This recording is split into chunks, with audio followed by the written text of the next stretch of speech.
The Nevada desert had seen its share of impossible things since giant robots from space made Earth their battlefield, but nothing prepared the sand and stone for what tore through reality itself that scorching afternoon. The Autobot-Decepticon skirmish over a raw energon deposit had reached its usual crescendo, Optimus Prime's ion blaster exchanging fire with Megatron's fusion cannon, Arcee's blades dancing against Starscream's null rays, the thunder of metal against metal echoing across empty miles.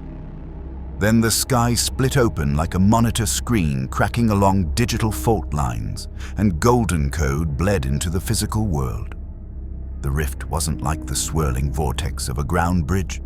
This was geometry corrupted, pixels manifesting in three-dimensional space, and a tear between the analog universe of matter and something built entirely from data. Both factions froze as the breach widened, distortion waves rippling outward with a sound like 10,000 computer fans spinning at maximum speed. From within that impossible wound in reality, silhouettes emerged, thousands of them, insectoid and purposeful, their chitinous forms resolving from pure information into physical mass. If you want to see more characters enter different universes, hit that subscribe button and drop the name of a character and the universe you'd want to see them in down in the comments below. Transform and roll out. The first wave consisted of small, yellow and black creatures, no taller than a human child, their bee-like bodies armored in segmented carapace that gleamed with circuit pattern etchings.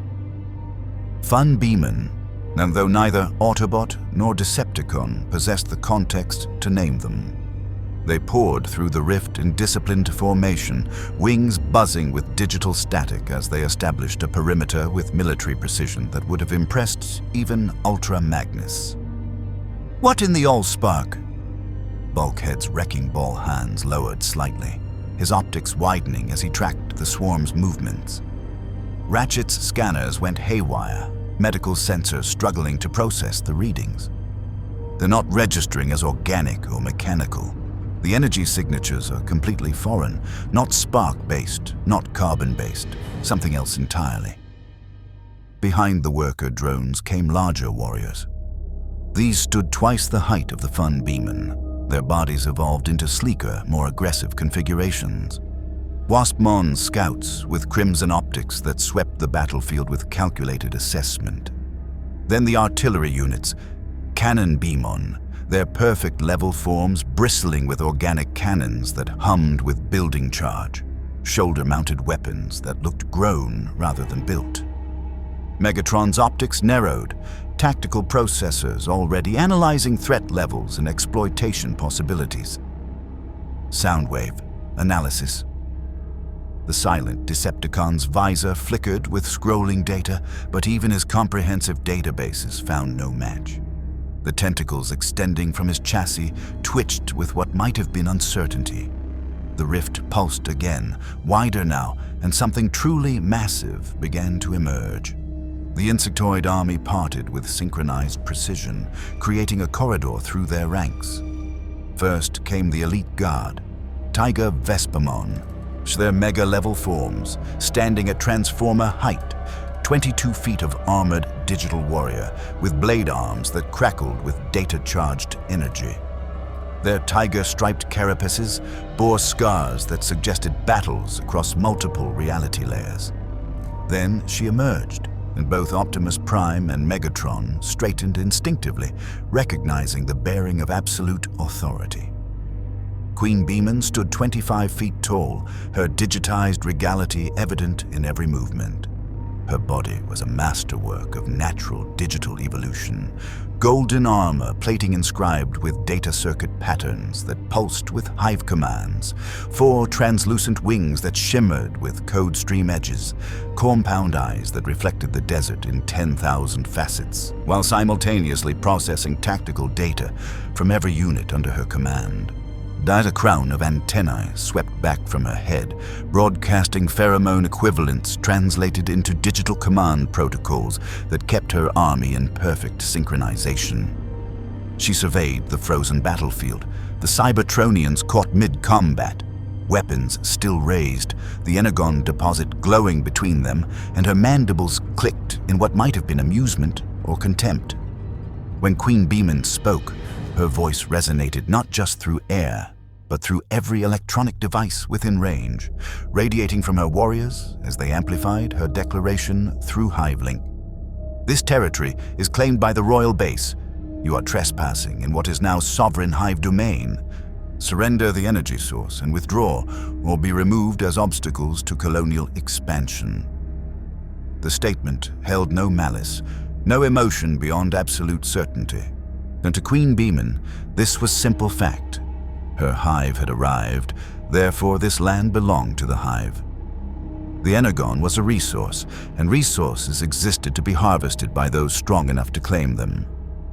Optimus Prime lowered his ion blaster slowly, his matrix-blessed wisdom recognizing a critical juncture. "We mean you no harm. I am Optimus Prime, leader of the Autobots. These beings are irrelevant designations," QueenBeemon interrupted, her wings flaring as Beemon swarms shifted into attack formations around the energon deposit. "Your internal classifications do not alter territorial claim. You will comply or be eliminated. The Hive does not negotiate with trespassers." Megatron's laugh was sharp as shattered glass. "You dare issue ultimatums to Megatron, Lord of the Decepticons? You are barely more than insects." Starscream, annihilate them. The Air Commander's null rays blazed toward the nearest cluster of QueenBeemon. The digital drones didn't scatter. They linked, their individual data matrices merging into a collective shield that absorbed the energy blast and diffused it through distributed processing. The attack that should have vaporized dozens merely flickered across their shared defenses before dissipating into harmless static. QueenBeemon's antennae swept forward. Hostile action registered. Hive defense protocols active. What happened next rewrote both factions' understanding of coordinated warfare. The royal base moved as a single organism. Waspmon scouts became targeting matrices for QueenBeemon artillery.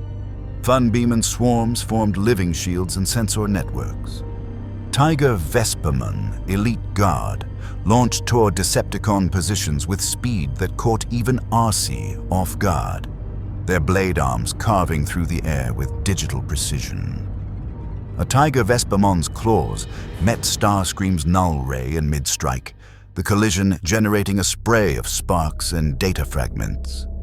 The digital warrior's compound eyes registered the Seeker's transformation capability, vehicle, robot, the fluidity of mechanical reconfiguration, and transmitted the data instantly to QueenBeemon's tactical cortex. Analysis complete, the Queen transmitted through Hive link.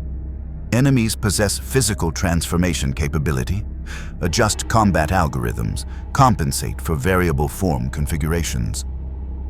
Across the battlefield, every royal base warrior updated their combat protocols simultaneously. Yes, their strikes now anticipating transformation sequences and targeting vulnerable points in the mechanical conversion process. Optimus Prime transformed, his truck alt mode's engine roaring to life before he reconfigured back to robot mode, putting himself between the escalating violence and potential catastrophe. "Cease fire! All of you, stand down! This conflict serves no purpose." But the desert had become a three-way war zone, and the sound of metal against chitin, data against spark, filled the air where only moments before two ancient enemies had fought their eternal war. Now something new had entered the equation, something that recognized neither Autobot ideals nor Decepticon ambition. The royal base had arrived, and QueenBeemon's compound eyes reflected only absolute certainty. This world would belong to the Hive. The battle lasted 7 minutes and 32 seconds before Optimus Prime's command authority finally cut through the chaos. His voice, carrying the weight of millennia and the matrix of leadership's wisdom, boomed across the desert with enough force to make even Megatron pause his assault on a cluster of QueenBeemon. "Enough!" The Autobots responded immediately, weapons lowering despite Bulkhead's reluctant growl and RC's combat-ready stance. The Decepticons took longer. Starscream's null rays continued firing until Megatron's growled command reached him, and even then the Seeker's optics flickered with barely suppressed aggression. The Royal Base, however, simply stopped. Not gradually, not with reluctance, but with the absolute synchronization of a single mind operating 10,000 bodies. Every QueenBeemon froze mid-flight, with every QueenBeemon's charging weapon powered down in perfect unison. The Tiger Vespamon Elite Guard retracted their blade arms and stepped back into formation with mechanical, no, digital precision that even Soundwave's drone deployment couldn't match. QueenBeemon's wings stilled, her compound eyes fixed on Optimus Prime with the intensity of a tactical computer processing variables. "Your authority extends over your designation group," she observed, her voice still resonating through every electronic device in range. "Interesting. Hierarchical structure confirmed. Opening diplomatic protocol subroutine." Ratchet's medical scanner finally stabilized enough to provide coherent data, though what it showed made the Autobot medic's optics narrow in concentration. "Optimus, these readings, they're not registering any Spark signatures. And no organic cellular structure either. It's like I don't even have a framework for this. Pure energy given form, but not like any energy signature in our database." "They are data," Soundwave spoke, his monotone voice carrying absolute certainty. The communications specialist's visor pulsed with analysis streams. Digital entities, translated from information architecture into physical manifestation. Classification unknown, threat assessment extreme. QueenBeemon's antennae rotated toward Soundwave, and for a moment the air between them crackled with electromagnetic interference as two vastly different forms of consciousness attempted mutual scanning. The Tiger Vespamon flanking their queen shifted protectively, but QueenBeemon raised one clawed hand in a gesture that somehow transcended species. A command to stand down. "You possess data processing capability," she said to Soundwave, something almost like respect in her tone. "Your designation group includes Specialized Information Warfare Unit. Hive acknowledges tactical value. This does not alter territorial claim." Megatron stepped forward, his massive frame casting a shadow across the smaller QueenBeemon who maintained their perimeter with unwavering discipline.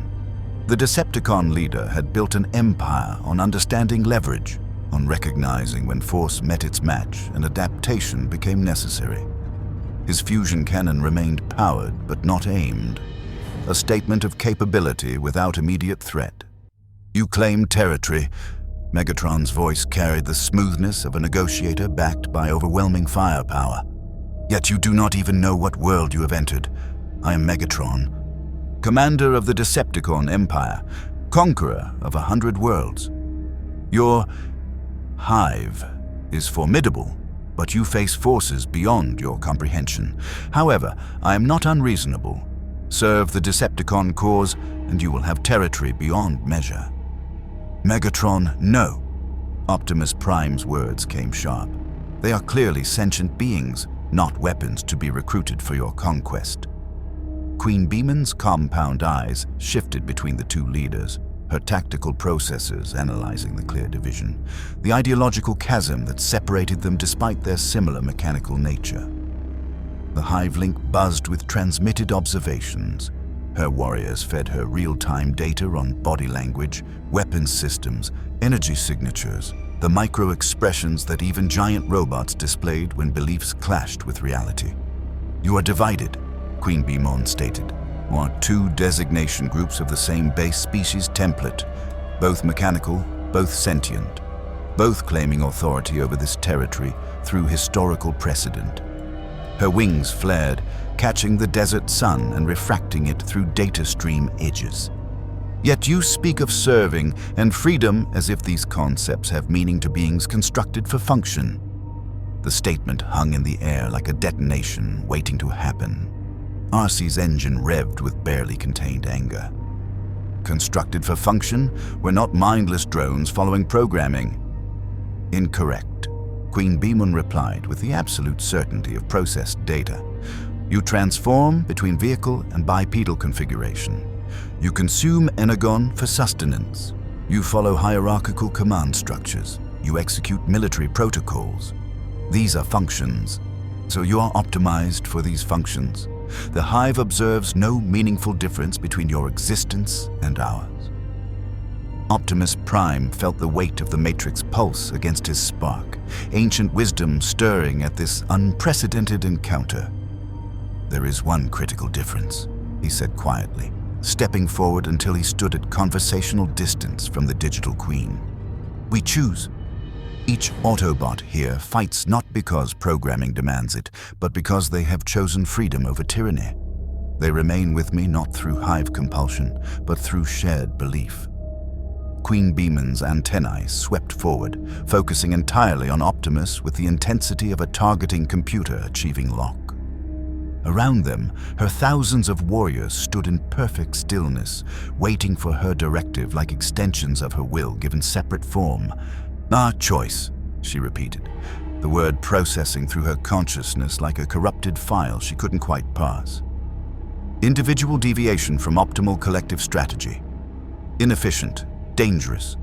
The Hive functions through unity of purpose. Every Fun Beemon knows its role. Every Cannon Beemon executes its tactical assignment. Every Tiger Vespamon serves the Hive's expansion. This is strength. This is survival. This is slavery, Arcee spat. One of the Tiger Vespamon's blade arms twitched, but QueenBeemon's pheromone command kept the elite guard frozen. The Queen's processing seemed to stumble over the concept, her wings flickering with what might have been the digital equivalent of confusion. Slavery implies unwilling servitude. The Hive serves itself. Each component is the Hive. The Hive is each component. There is no separation between individual and collective. QueenBeemon's compound eyes reflected Optimus Prime in 10,000 fractured images. You claim your units choose to follow you, yet they still follow. They still form hierarchy. They still execute combat protocols. Where is this freedom you champion when battle demands coordination? Bulkhead scratched his head, plating, his processor struggling with the philosophical depths. Is she saying we're the same as her drone army? No, Ratchet said slowly, his medical training forcing him to see the perspective, even if he disagreed with it. She's asking how we're different, and from a purely external observation standpoint, to someone who processes existence as data streams and collective algorithms. We are nothing like them, Megatron cut in, his voice carrying contempt. Yes, we are individuals.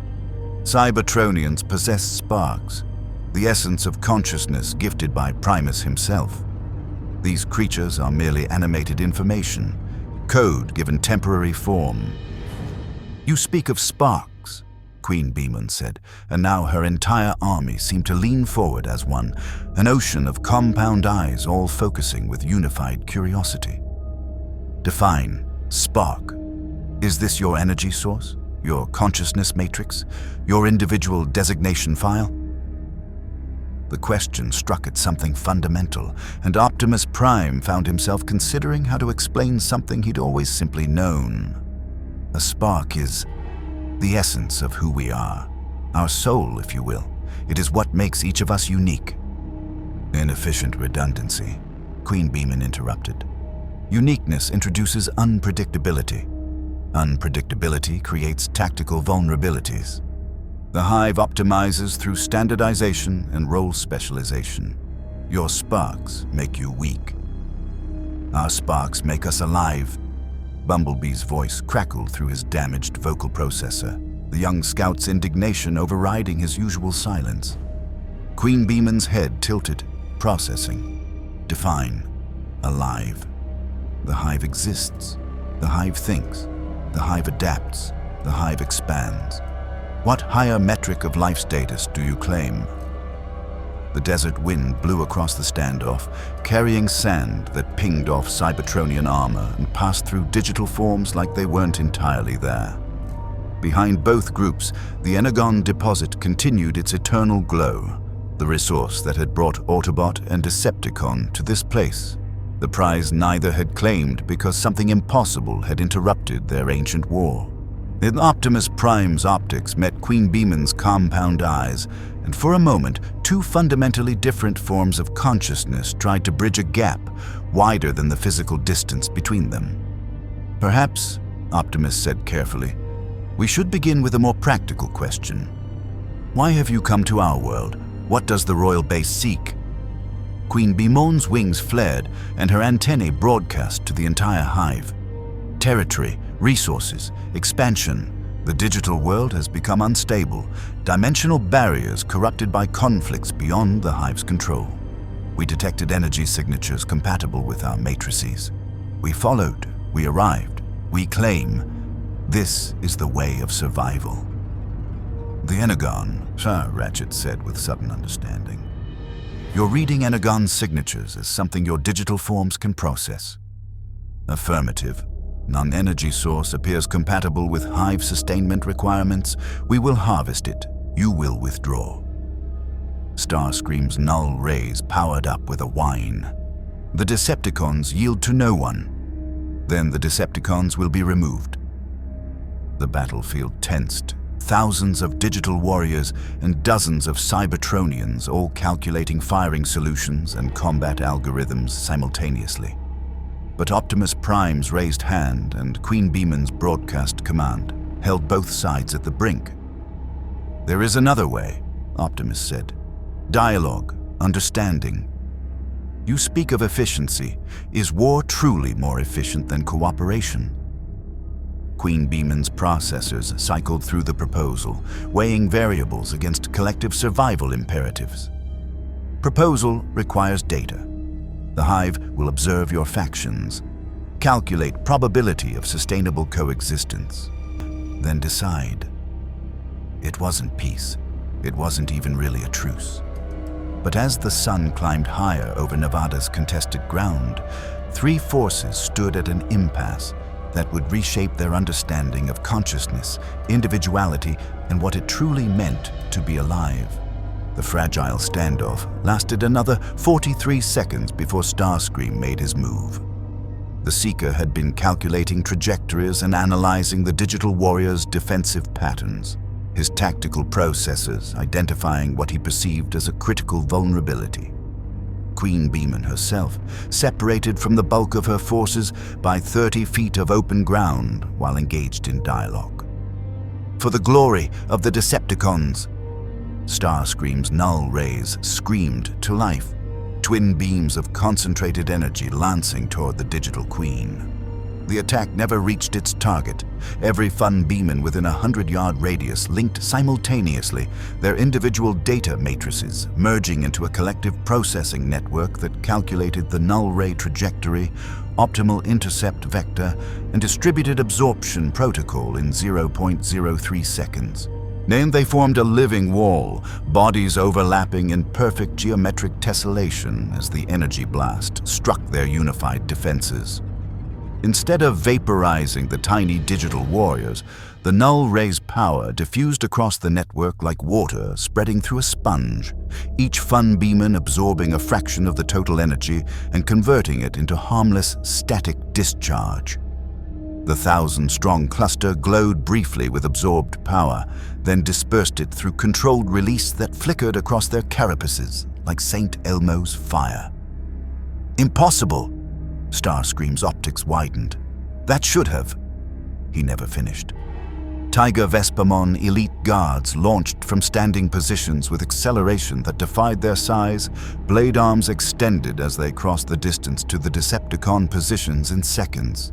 The digital warriors moved with predatory grace that combined insectoid efficiency with data-optimized combat algorithms, each strike calculated through HiveLink to exploit gaps in enemy formation.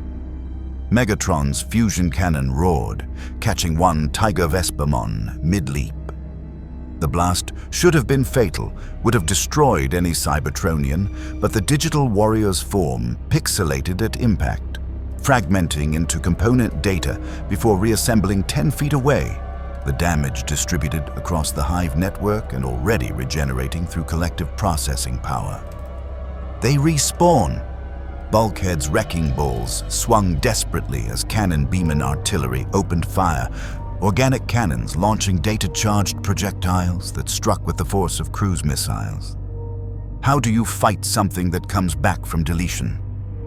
Optimus Prime transformed, his truck mode's engine thundering as he accelerated away from the combat zone, then reconfigured to robot mode with his ion blaster blazing. Not at the royal base, but into the air, the universal signal for ceasefire that every Autobot recognized. Stand down, do not engage. But the Autobots were already engaged whether they wanted to be or not. Waspmon scouts had flanked their position with speed that made even Arcee's motorcycle alt mode look sluggish, their stingers crackling with data charges that interfaced catastrophically with Cybertronian circuitry. When one struck Bulkhead's shoulder plating, the wrecker bellowed as foreign code attempted to infiltrate his systems. His internal firewalls, screaming alerts before Ratchet's remote medical override purged the intrusion. They're trying to hack us. Ratchet's digits flew across his medical scanner, adapting firewalls on the fly. Every hit injects some kind of corrupting code. Don't let them make physical contact. QueenBeemon stood at the center of the chaos, her antennae broadcasting tactical updates at the speed of thought. Every warrior in her hive received real-time combat data, enemy positions, weapon capabilities, transformation patterns, vulnerability assessments. When Arcee executed a complex combat role that transitioned into motorcycle mode and back to robot form while firing, the entire Royal Base army updated their predictive models simultaneously, their next volley already compensating for the Autobots' signature move. And this was warfare as the Hive understood it. Not individual heroics or personal valor, but perfect coordination, distributed processing, and the mathematical certainty that numbers plus optimization would overwhelm any opposition. A cluster of 30 QueenBeemons swarmed Soundwave, their tiny forms too numerous and too coordinated for even the Decepticons' tentacles to swat away. They didn't attack his armor directly. Instead, they targeted sensor arrays, communication nodes, the external data ports that made Soundwave the Decepticons' information warfare specialist. His visor flickered with static as their interference disrupted his signal processing. Laserbeak deployed from Soundwave's chest, the condor-like drone's lasers cutting through QueenBeemon with precision that would have devastated any organic force. Digital warriors fell, and their data fragmenting into pixels that dissipated into the air. But for every one that fell, 3 more took its place, the Hive's reserves seeming endless as they poured through the still-open dimensional rift. Megatron's tactical processors reached an uncomfortable conclusion. Brute force was not achieving victory. The Royal Base absorbed damage through distributed networks, regenerated through data reconstruction, and adapted to every attack pattern within seconds. This required a different approach. Decepticons, strategic withdrawal. Megatron's fusion cannon provided covering fire as he transformed, his jet alt mode's engines roaring to life. Fall back to the Nemesis. Starscream transformed with visible relief, his F-22 configuration climbing for altitude. The other Decepticons followed suit, to their vehicle modes scattering across the desert as QueenBeemon artillery tracked them with disturbing accuracy, data-charged projectiles exploding in their wake. The Autobots found themselves alone on the battlefield with 10,000 digital warriors, and Optimus Prime made the only choice that honored both tactical reality and his principles. Autobots, ground bridge, Ratchet now! The familiar green vortex spiraled open behind their position. Bulkhead backed toward it, his wrecking balls still spinning defensively.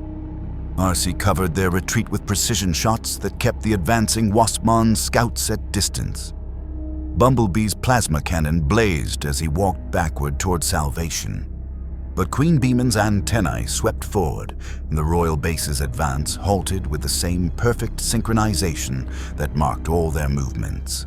The digital queen's compound eyes fixed on Optimus Prime as he stood at the ground bridge threshold, his ion blaster lowered, but ready. "You retreat without engaging full combat capacity," QueenBeemon observed, her processors analyzing this unexpected behavior. "Inefficient. You possess superior individual firepower. Coordinated assault could achieve temporary tactical advantage. Yet you withdraw. Explain." Optimus Prime's optics held steady on the digital queen, even as Ratchet's urgent gestures indicated the ground bridge's limited window. "Because I do not wish to fight you. Because every life, whether spark-based or data-based, has value. Because perhaps there is more to existence than optimal tactical outcomes." The statement clearly confused QueenBeemon's processing. Her head tilted, her wings flickering with what might have been the digital equivalent of cognitive dissonance. Around her, thousands of Fun Beemon waited in perfect stillness for the command to resume the assault. "Value beyond tactical optimization," she repeated slowly, running the concept through every analytical subroutine in her consciousness. "This relates to your earlier claim of choice, of individuality. The Hive requires further data to assess this variable." "Then let us provide it," Optimus said, "not through combat, but through communication. My medical officer, Ratchet, is our foremost scientist. If you truly wish to understand us, he can explain what we are, what our sparks mean, why we fight this war."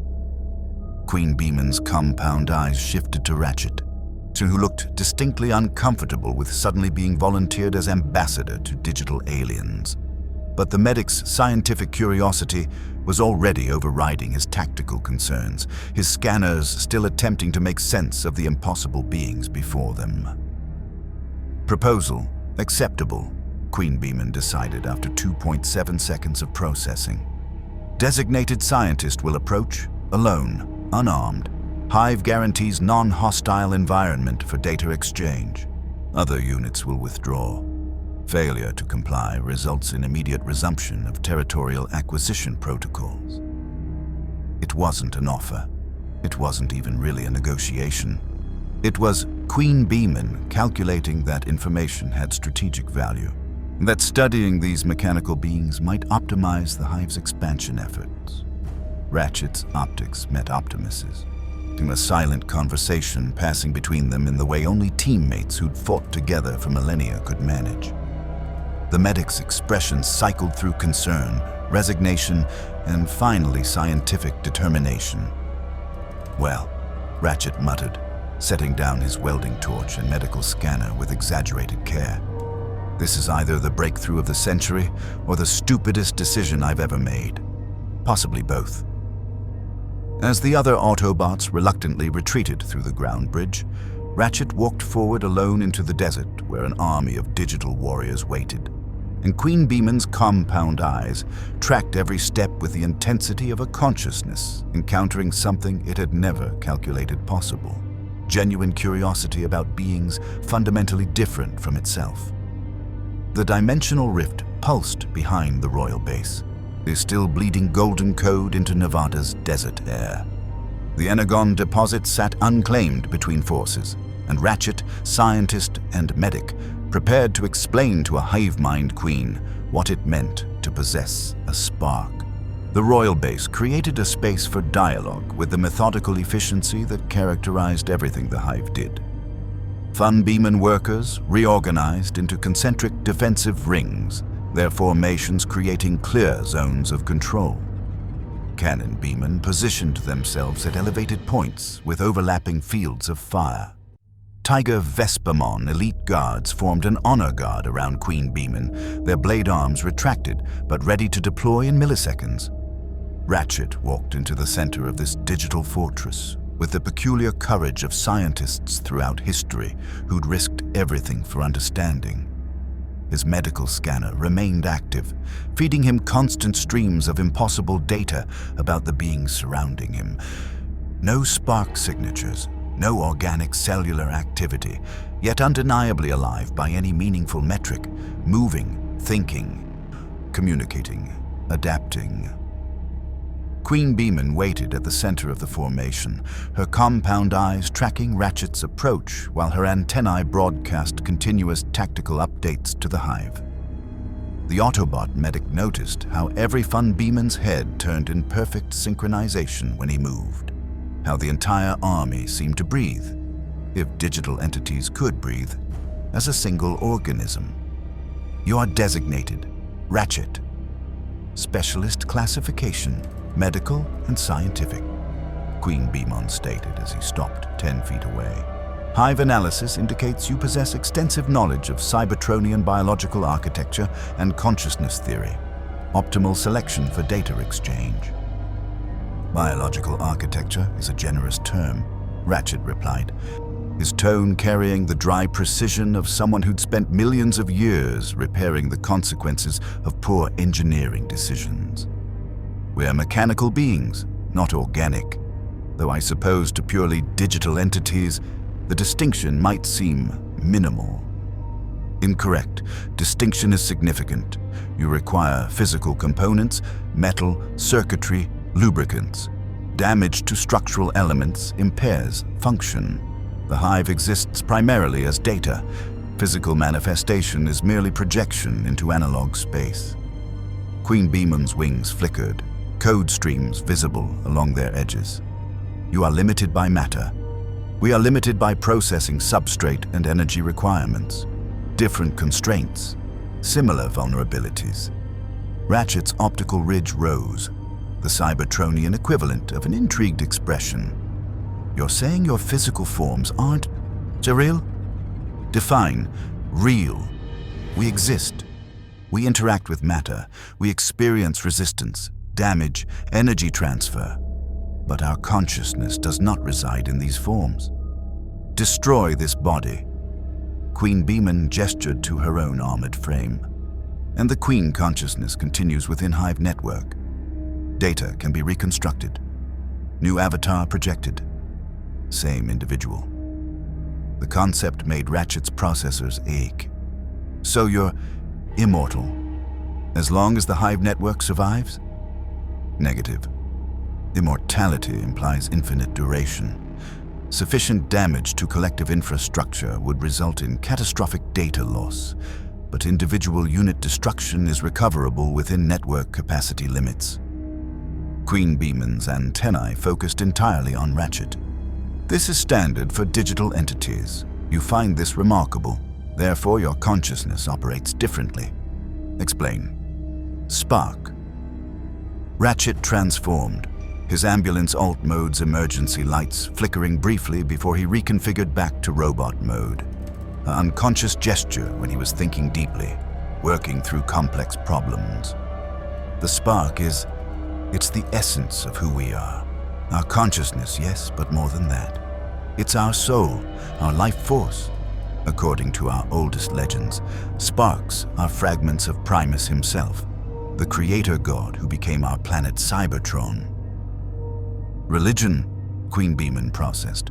Belief in higher consciousness that created your species. The Hive has encountered this concept in organic civilizations. Data indicates it provides psychological comfort, but lacks empirical foundation. It's not just belief. Ratchet's voice carried more heat than he'd intended. He forced his vocalizer to moderate. I've seen sparks, unmeasured them. When a Cybertronian dies, their spark extinguishes.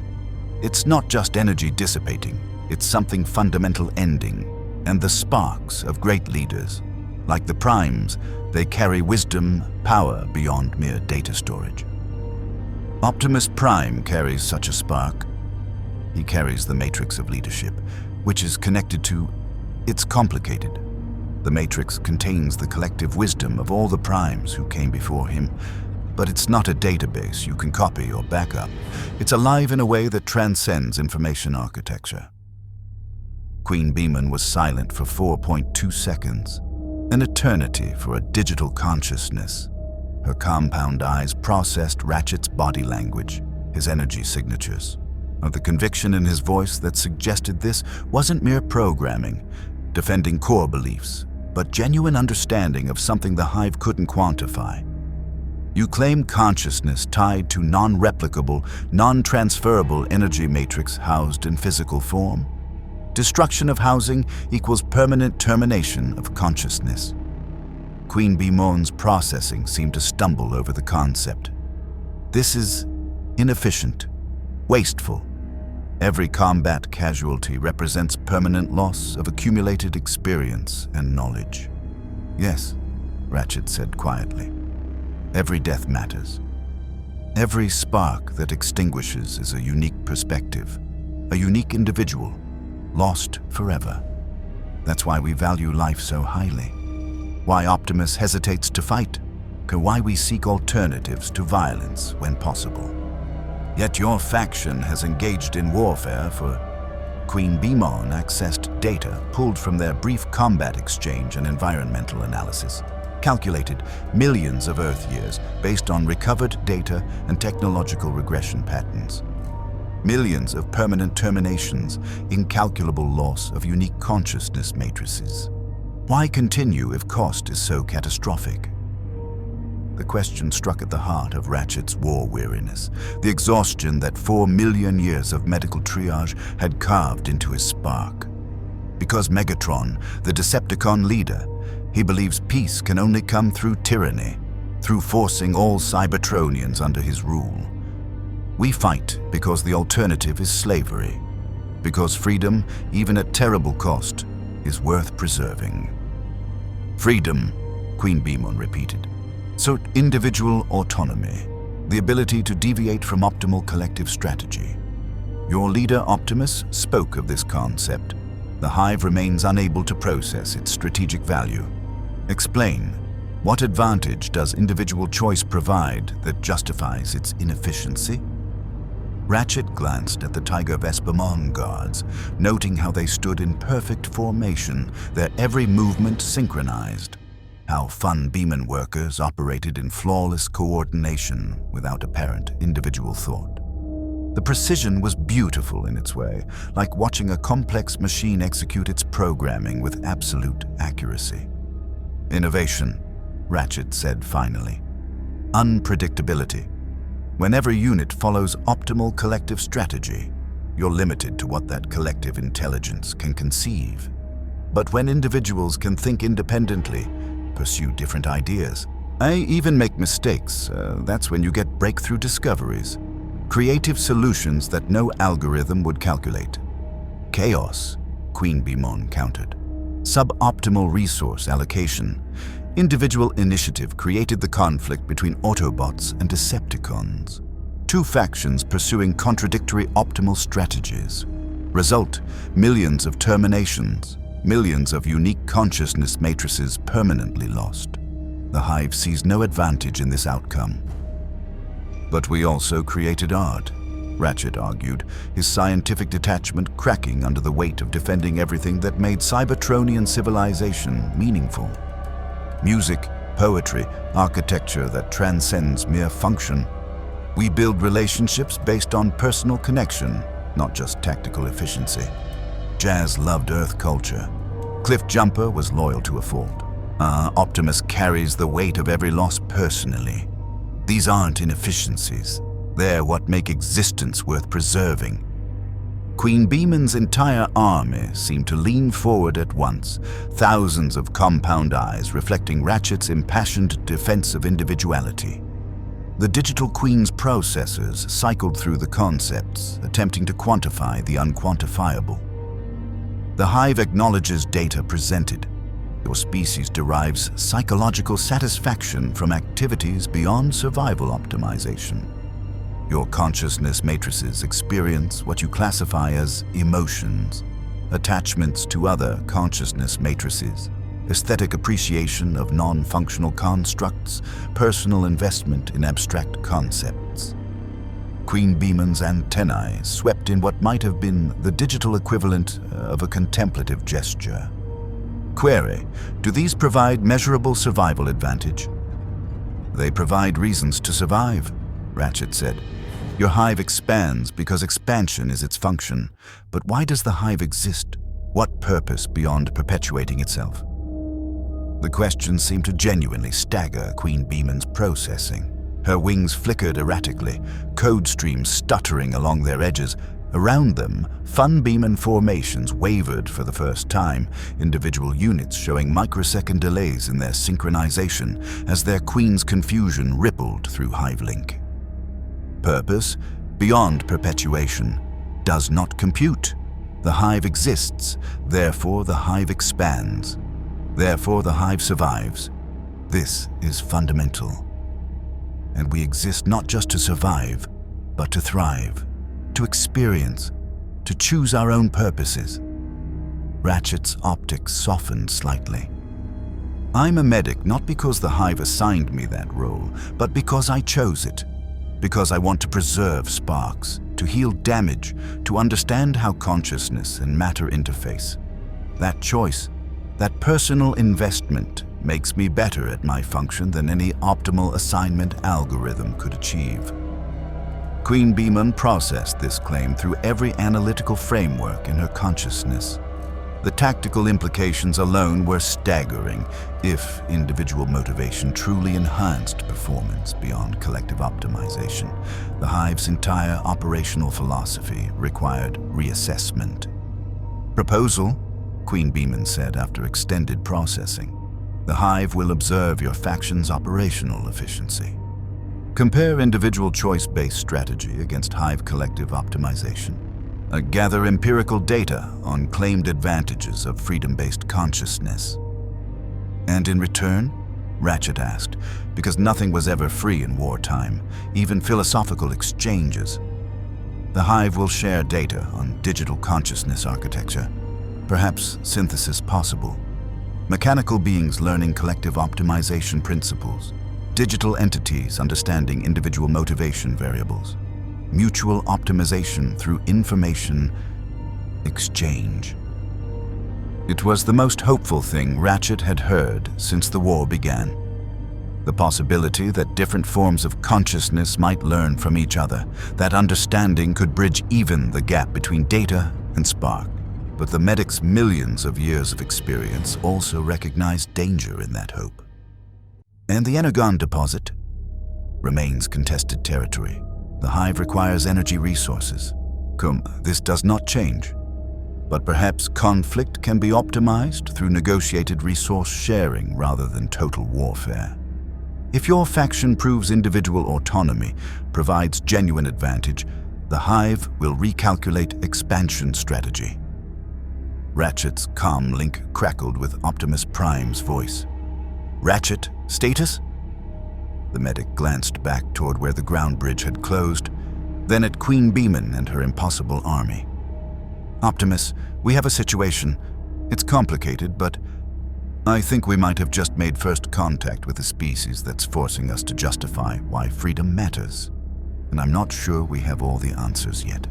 Megatron returned to the battlefield 3 hours after the Decepticons' tactical withdrawal, and he returned alone. The Decepticon leader's Jet Alt mode cut through Nevada's twilight sky like a blade, his engines deliberately loud enough to announce his approach from miles away. When he transformed, descending from 500 feet with fusion cannon powered but not primed, the Royal Base's defensive formations tracked his trajectory with mathematical precision. QueenBeemon stood where Ratchet had left her, the Autobot medic long since returned to his team through the ground bridge. She'd spent the intervening hours processing the data exchange, running simulations on individual versus collective consciousness efficiency, and calculating the strategic implications of 3 distinct factions competing for resources on this world. Now she watched Megatron land with the controlled grace of a being who'd mastered aerial combat across 1,000 worlds, and her tactical subroutines immediately flagged the change in his approach pattern. No supporting units, no weapons hot. Body language indicating negotiation posture rather than combat stance.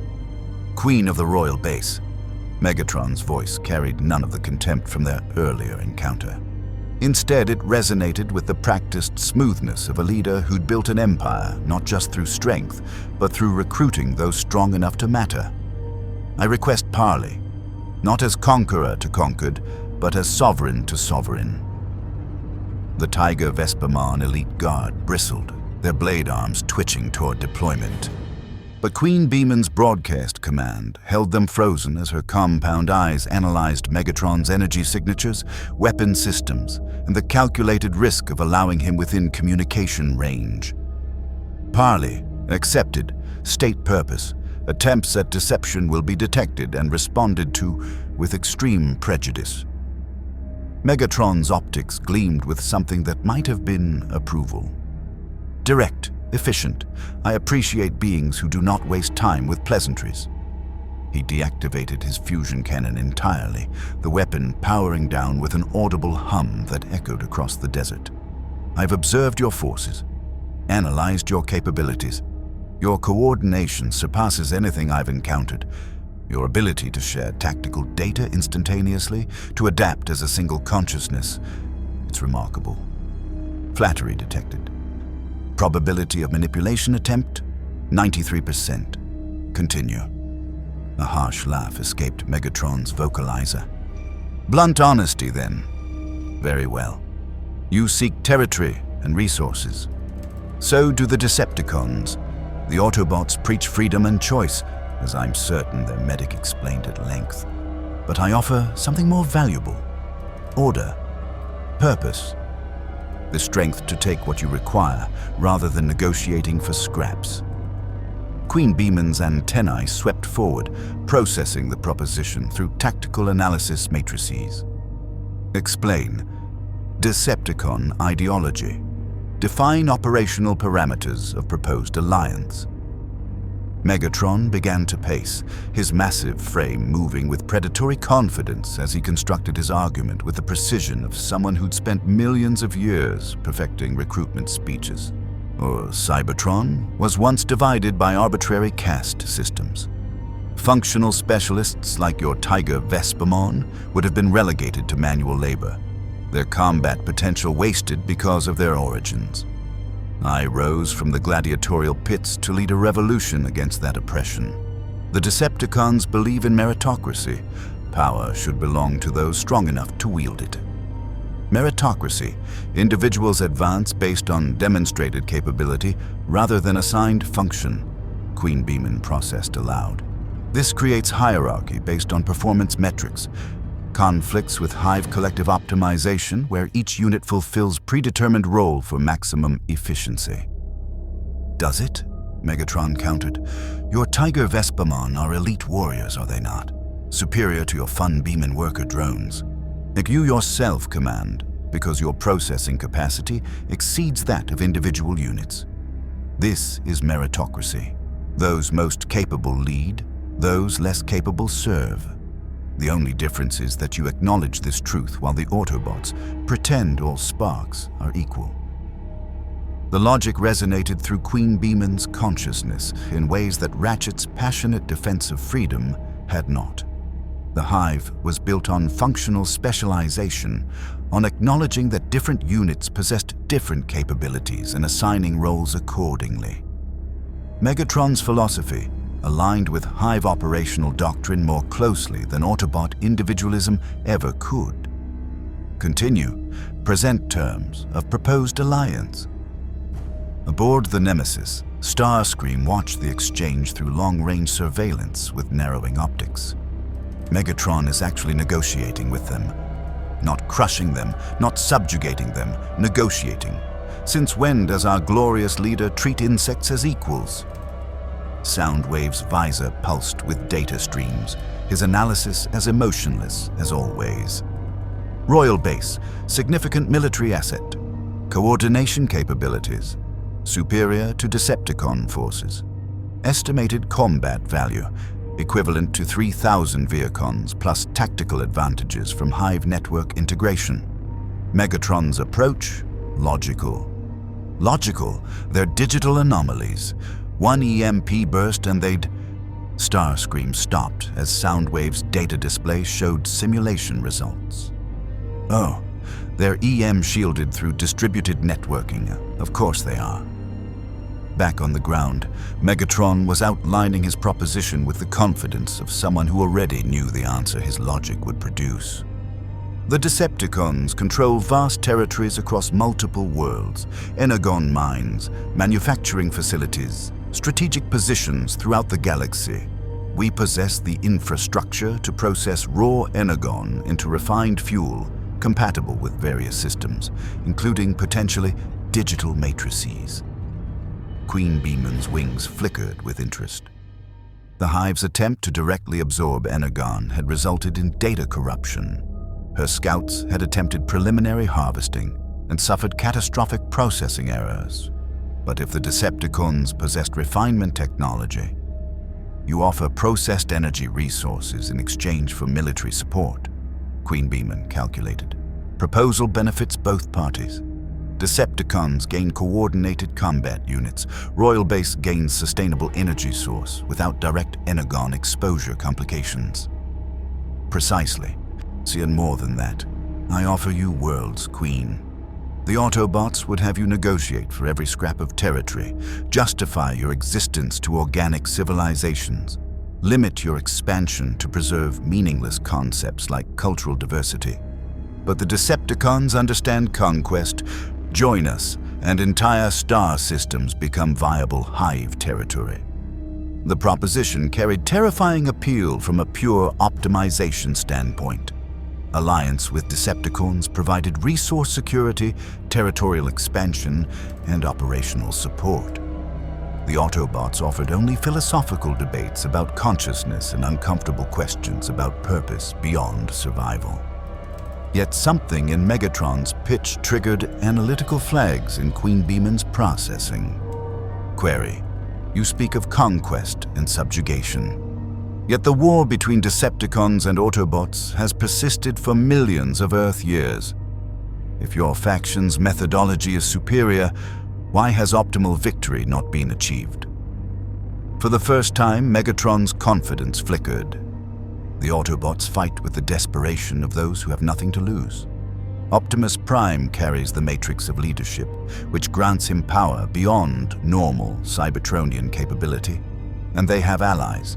Humans, other species who support their cause through misguided idealism. Translation: your forces are insufficient to overcome opposition despite claimed superiority. This suggests methodological flaws in Decepticon operational doctrine. QueenBeemon's compound eyes held Megatron's optics without flinching, and additionally, your subordinate designated Starscream demonstrated treacherous behavior patterns during initial contact. Probability assessment indicates internal faction instability. Alliance with unstable organization carries significant risk. Megatron's fusion cannon twitched, an unconscious gesture of frustration that his targeting systems immediately flagged and corrected. Starscream's ambitions are managed. His treachery is predictable, therefore controllable. As for our conflict with the Autobots, every war has its complications. The Royal Base would tip the balance decisively in our favor. You seek to use the Hive as tactical asset to resolve your existing conflict, not as genuine allies. QueenBeemon's processing crystallized around this conclusion.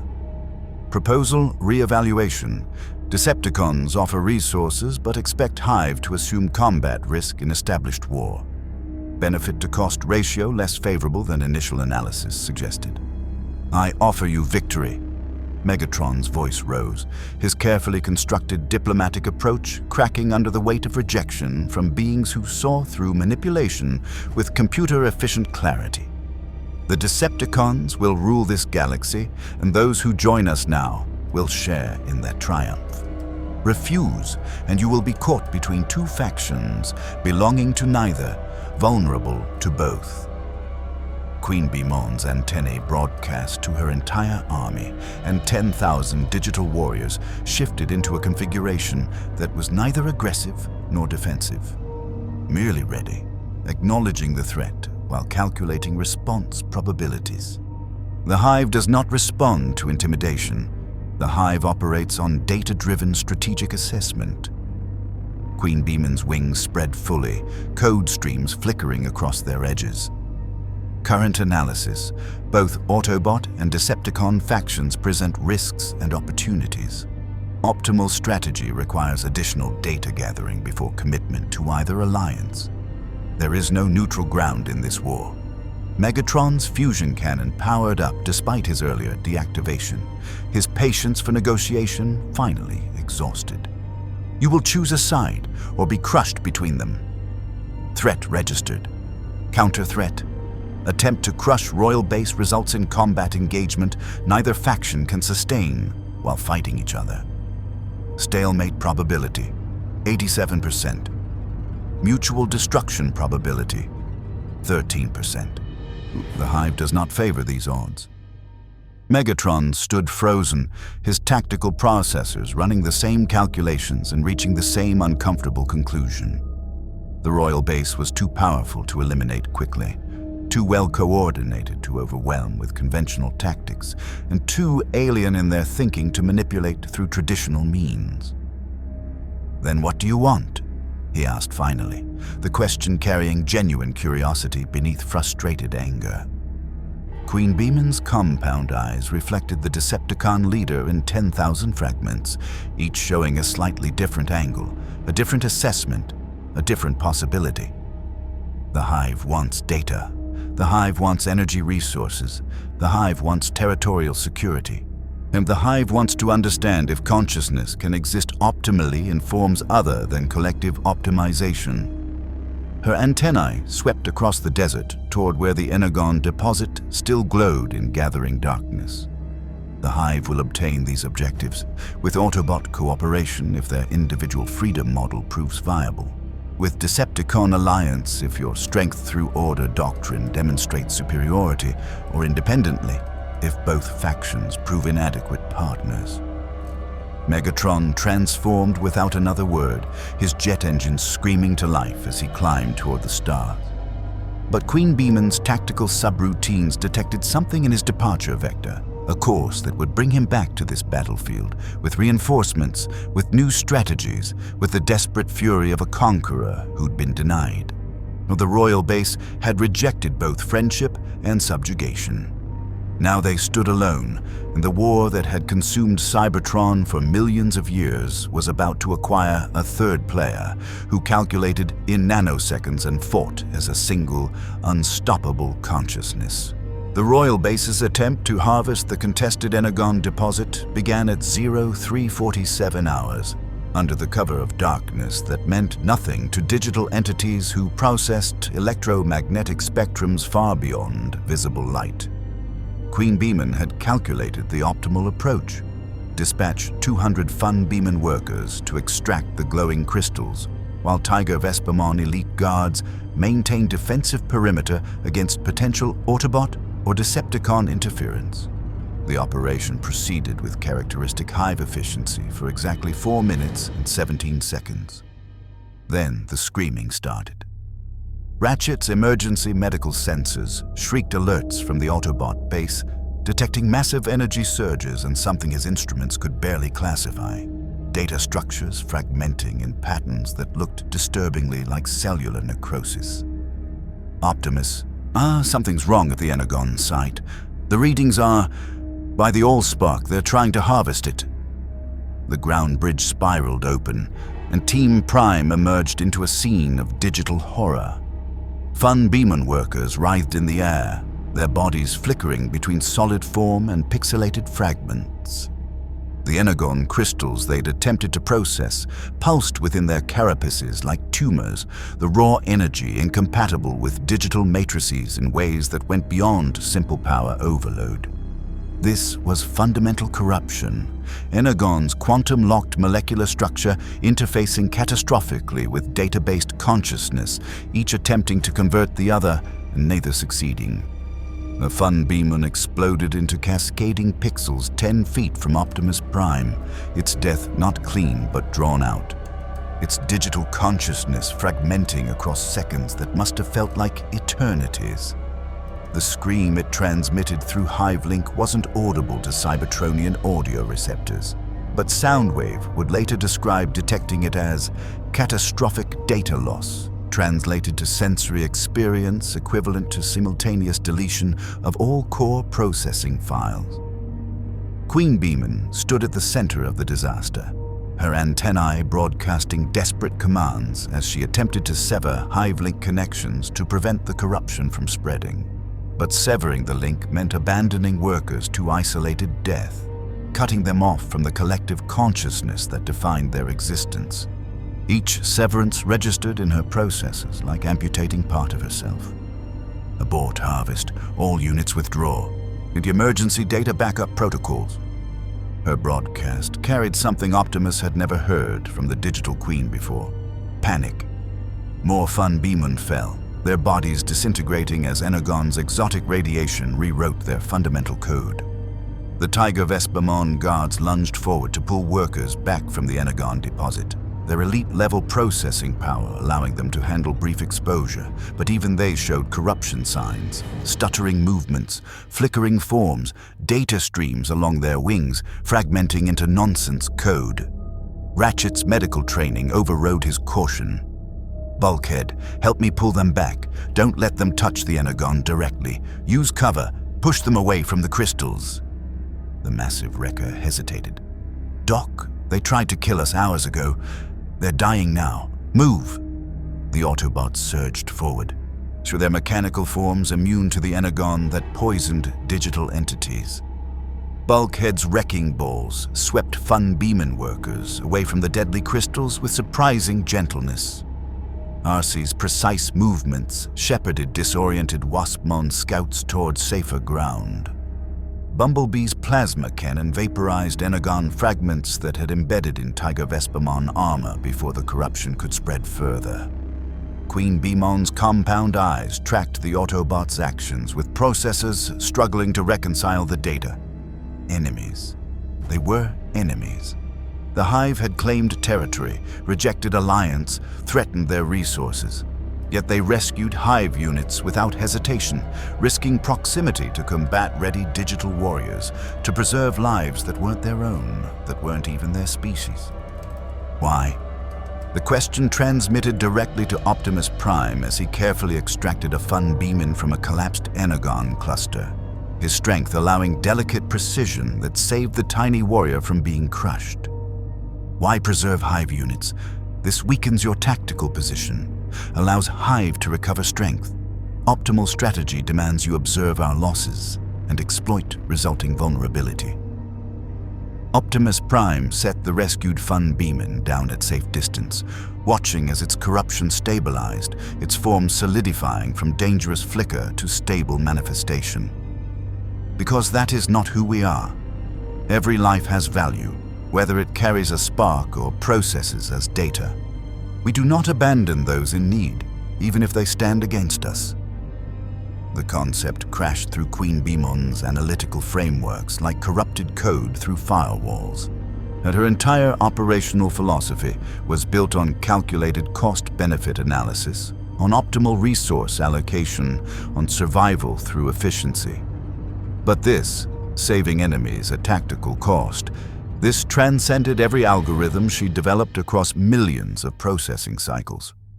Ratchet worked frantically, his medical scanner adapted on the fly to detect digital corruption patterns. The Energon's quantum structure is fundamentally incompatible with data-based matrices. It's like trying to run organic software on mechanical hardware. The language doesn't translate. Every molecule they absorb tries to convert their consciousness into matter-based energy, and the conversion process destroys both. Can you help them? Optimus asked.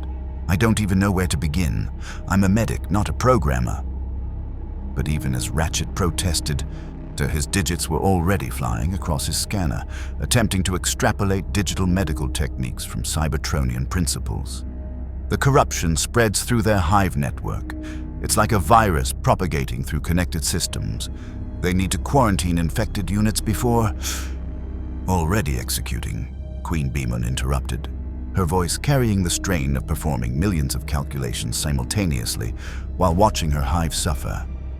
Infected units isolated, attempting data restoration from backup matrices. Success rate, 37%. Permanent terminations, 43 units and counting. 43 dead. The number hung in the air like a condemnation. the Royal Base's first casualty report on Earth, and it hadn't come from enemy fire, but from their own miscalculation, their own assumption that all energy sources operated on universal principles. The last corrupted QueenBeemon was pulled clear, its form stabilizing as RC gently set it down among its fellows. The Autobot two-wheeler's optics met QueenBeemon's compound gaze across the battlefield-turned-rescue site, and something passed between them that transcended faction, loyalty, or tactical assessment. 43 permanent terminations, QueenBeemon repeated, her processors struggling to integrate the loss.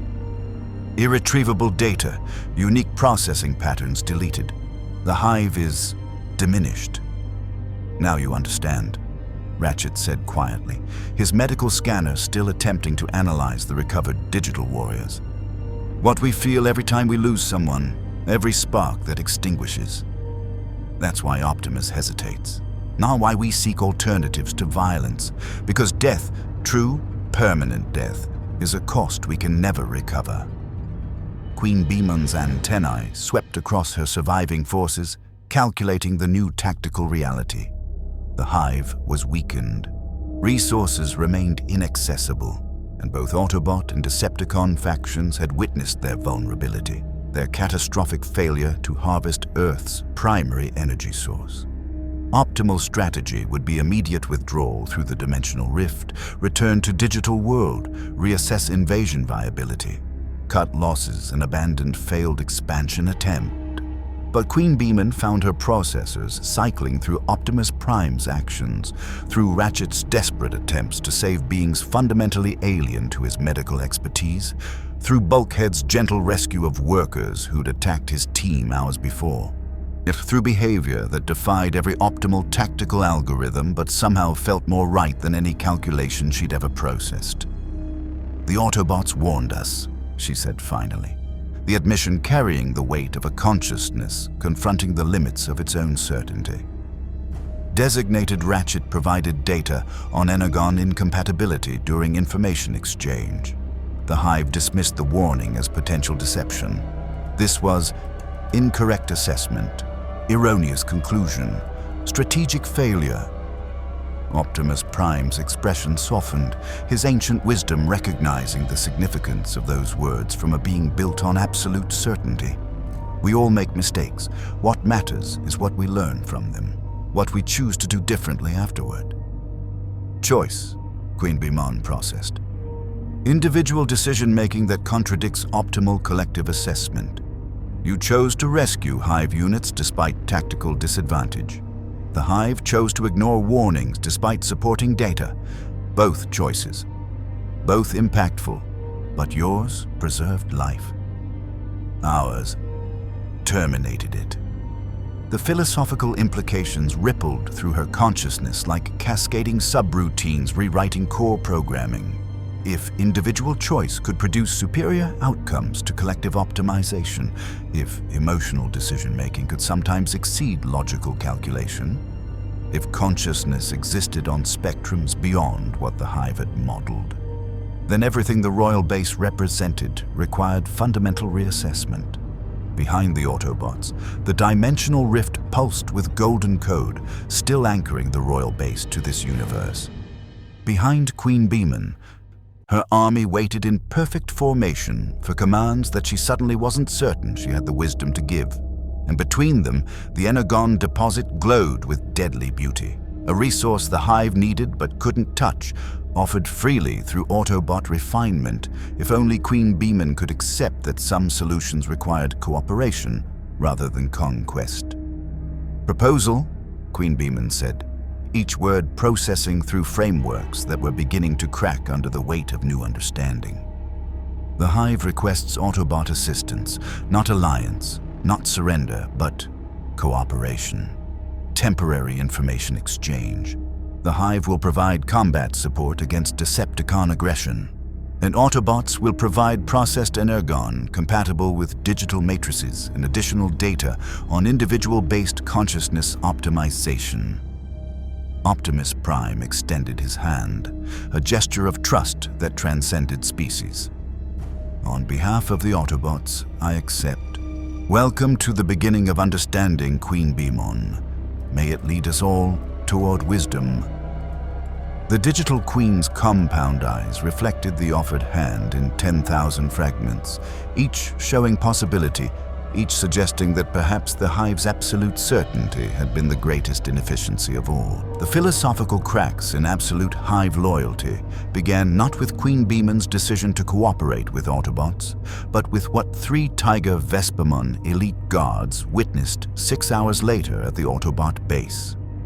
The warriors designated Tiger Vespamon Alpha 7, Alpha 11, and Alpha 15 had been assigned to maintain security during the first Energon refinement exchange. They stood in perfect formation outside the converted missile silo that served as Team Prime's headquarters, their blade arms retracted, but their tactical subroutines tracking every potential threat vector with collective efficiency. When Ratchet worked, they observed, when Optimus spoke with QueenBeemon through Hive-link communication, they processed. When the human allies arrived, they calculated. The humans complicated everything. Dude, are those giant, digital wasp tiger things?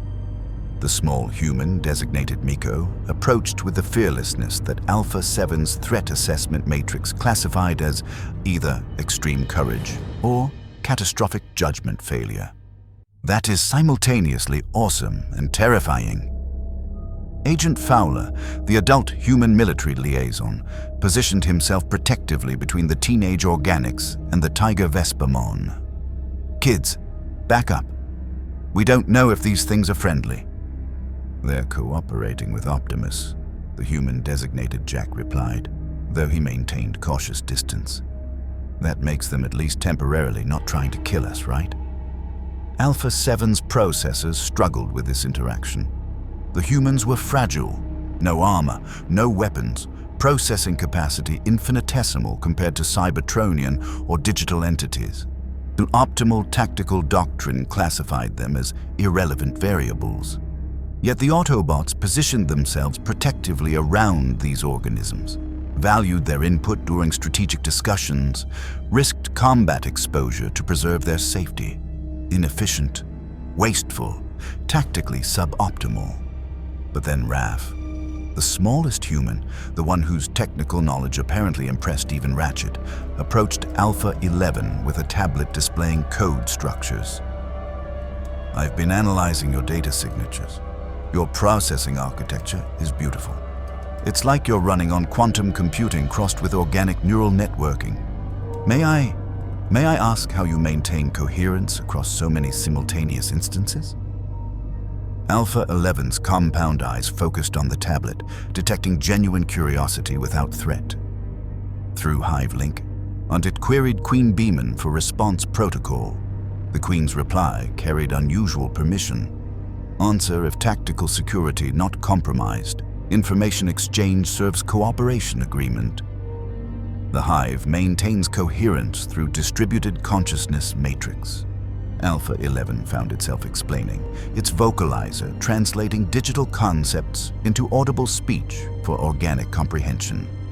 Individual units are nodes in larger network. Separation creates temporary autonomous function, but true consciousness remains collective. So you're all connected to each other's thoughts? Raph's eyes widened. That's simultaneously incredible and kind of terrifying. What's it like, never being alone? The question struck Alpha 11's processors like corrupted code. Alone. The concept of singular existence, consciousness operating without collective support, are cut off from Hive-link and forced to process independently. The ultimate nightmare for digital entities built on shared awareness. Why would any consciousness desire isolation? Alpha 11 asked. Separation reduces processing capacity, eliminates collaborative problem-solving, creates vulnerability through single-point failure. Alone is weakness or freedom, Miko interjected. Like, yeah, being connected sounds cool, but don't you ever want to just think your own thoughts? Make your own choices without checking in with the group chat? Before Alpha 11 could formulate response, alarms shrieked across the base. Ratchet's sensors detected incoming Decepticon signal. Starscream's distinctive energy signature approaching at high velocity with weapons hot. The Autobots transformed and deployed with practiced efficiency. But it was Alpha 7 who moved first, its elite warrior reflexes calculating intercept trajectory and launching toward the threat before conscious thought could process the decision. Through Hive link, QueenBeemon's query blazed, Alpha 7, report autonomous action. Combat engagement not authorized without collective assessment.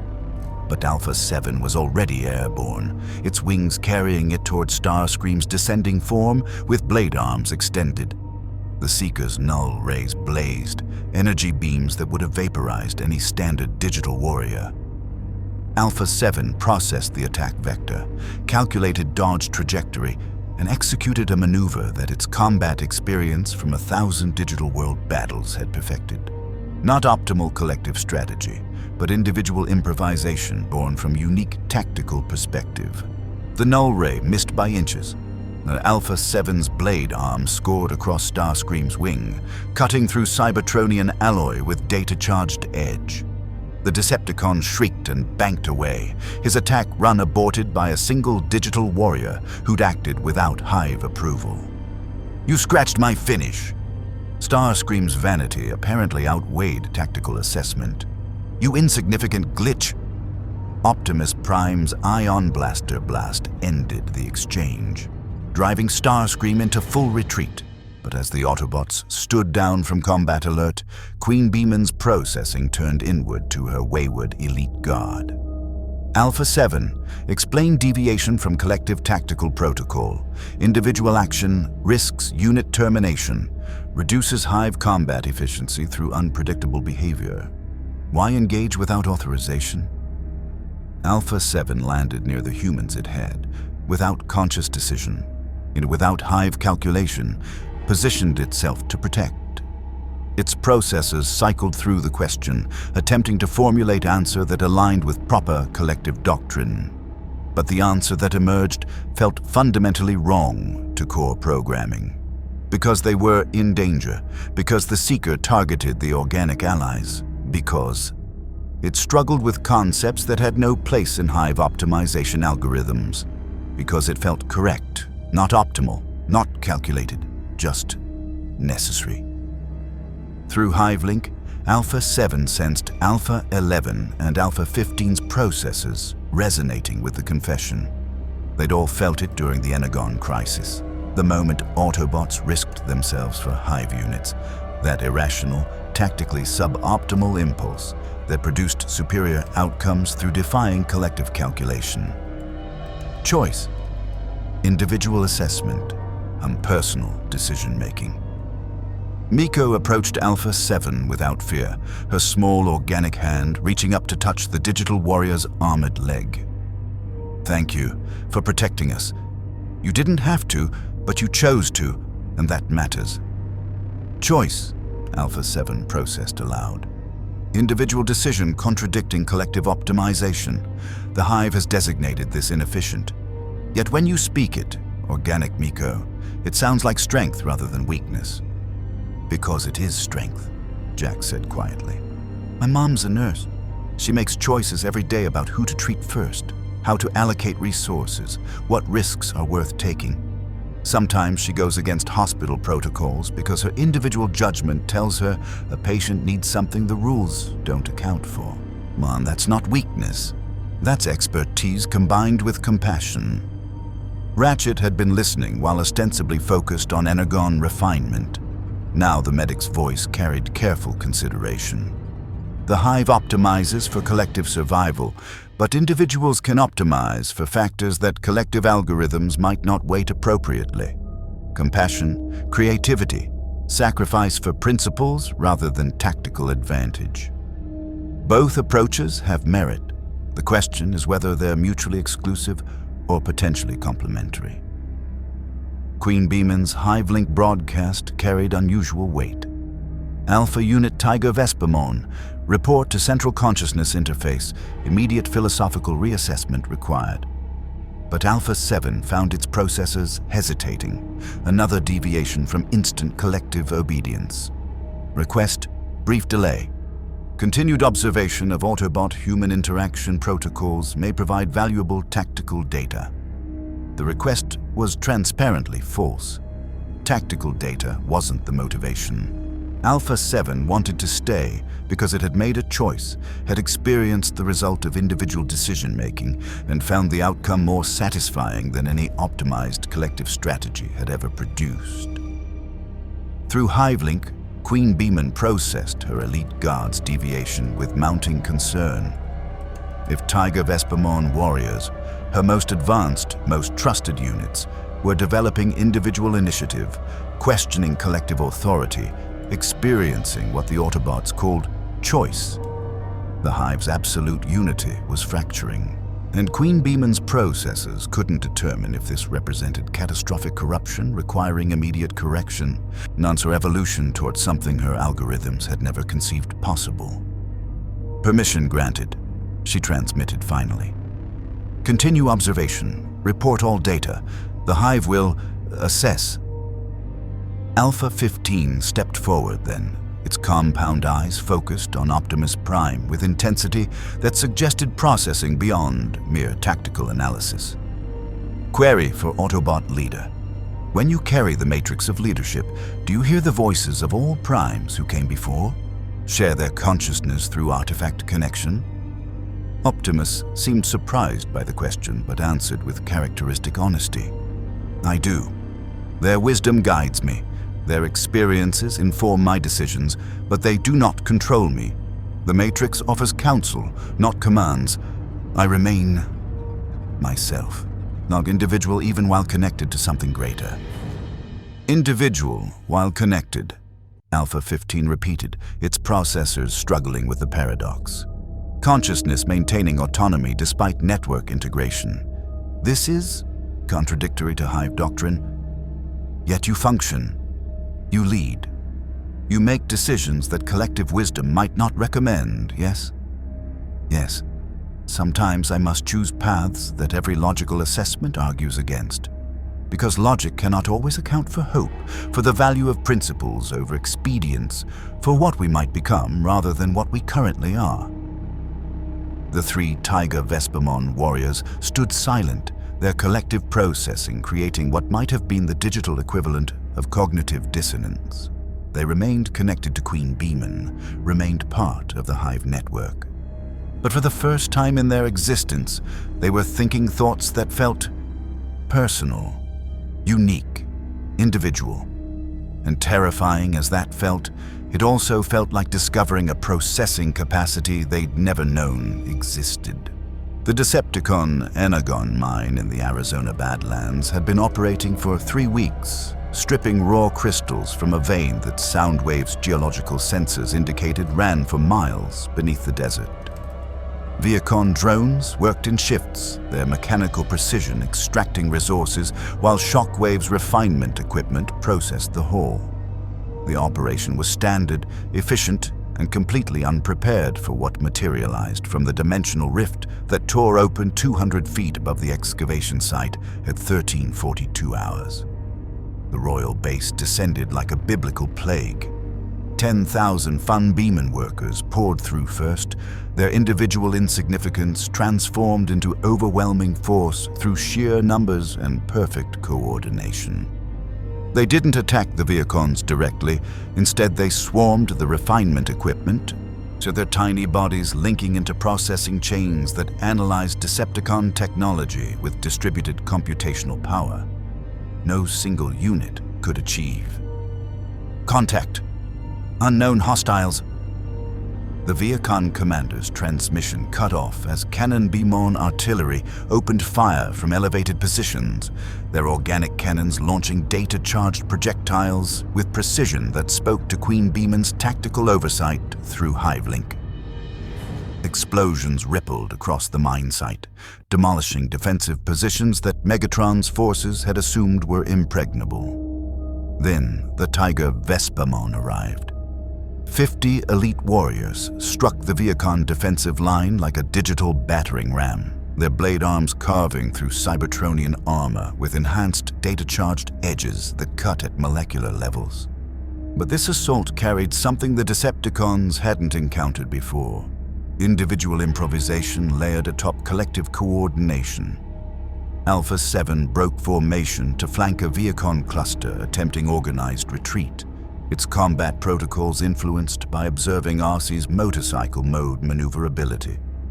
Alpha 11 calculated a risky aerial maneuver that collective optimization would never approve, but that succeeded brilliantly in disabling a communications array. Alpha 15 paused mid-combat to protect retreating QueenBeemon workers from Viacon fire, a choice that reduced tactical efficiency but preserved Hive units. Individual decisions, personal choices, layered atop Hive coordination to create something neither purely collective nor entirely autonomous, but devastatingly effective. QueenBeemon herself manifested at the Mind Center, her 25-foot form radiating command authority as her antennae coordinated the assault through hundreds of parallel data streams. This wasn't conquest for territory or resources. This was demonstration. Proof that the Royal Base could strike Decepticon infrastructure with impunity, that their coordination exceeded anything Megatron's forces could counter.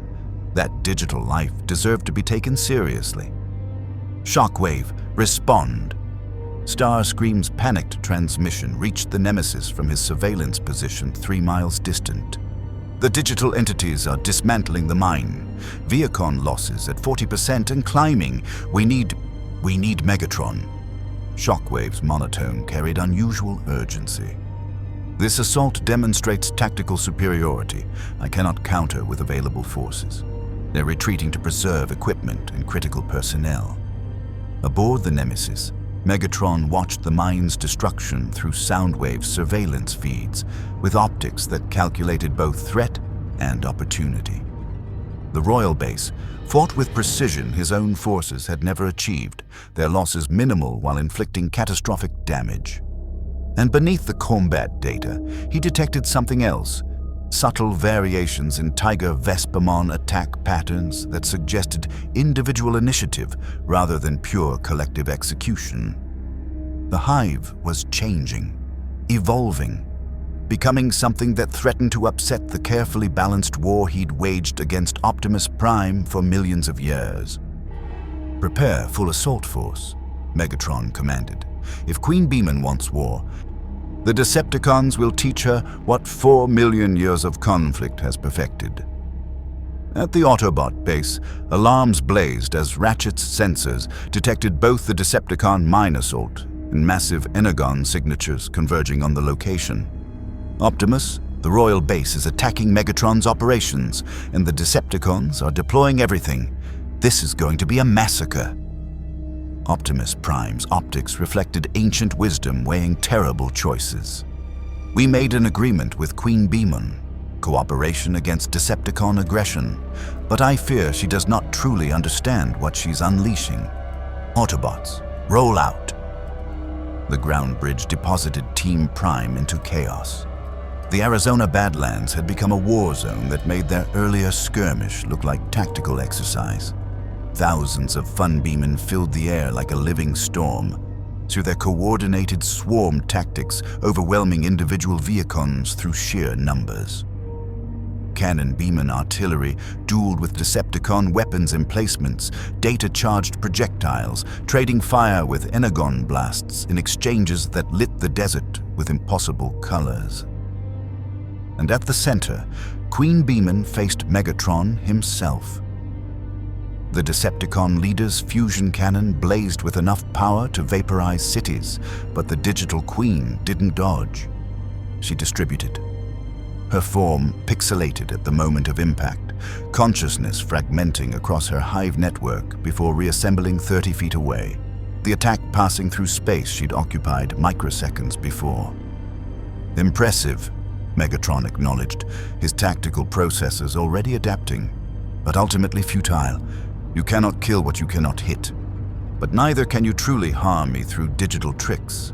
This is stalemate."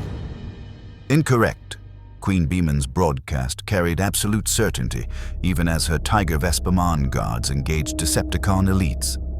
The Hive does not seek your termination. The Hive seeks to demonstrate that digital consciousness demands recognition, that we will not be subjugated, recruited, or ignored. Then you seek war. Megatron's fusion cannon charged for another devastating blast. Optimus Prime's ion blaster struck the ground between them, the impact sending up a geyser of sand and stone that forced both leaders back. Enough, QueenBeemon. This is not what we agreed. Is cooperation against Decepticon. Aggression does not mean unprovoked assault on their operations. The digital queen's compound eyes fixed on Optimus with processing that carried something almost like betrayal. They harvest energon without permission, claim territory through force, threaten all who oppose them. This is aggression worthy of response. And you respond by proving their assessment of you as hostile invaders. Optimus's voice carried the weight of millions of years watching cycles of violence perpetuate themselves. This path leads only to escalation, to losses neither side can afford. Is this truly what you want? Around them, the battle continued. Arcee's blades against Tiger Vesperman blade arms, Bulkhead's wrecking balls scattering QueenBeemon swarms, and Bumblebee's plasma cannon providing covering fire for retreating Vehicons, even though they were technically enemies. The Autobots fought to stop the fighting, to create space for reason against the momentum of combat. QueenBeemon's processors cycled through tactical assessments, calculating victory probabilities and strategic outcomes. The Hive could win this battle. The Decepticon forces were withdrawing, their mind destroyed, their confidence in technological superiority shattered. Optimal strategy demanded pursuit, complete elimination of enemy combat capacity, while advantage existed. But then her compound eyes found Alpha 7, watching the Autobot medic attempt to stabilize a damaged Vehicon despite Ratchet's clear distaste for helping Decepticons. Found Alpha 11 hesitating before killing strike, and its blade arm frozen as it processed whether terminating a retreating enemy served any purpose beyond efficient violence. Found Alpha 15 shielding QueenBeemon workers from crossfire, prioritizing preservation over tactical advantage.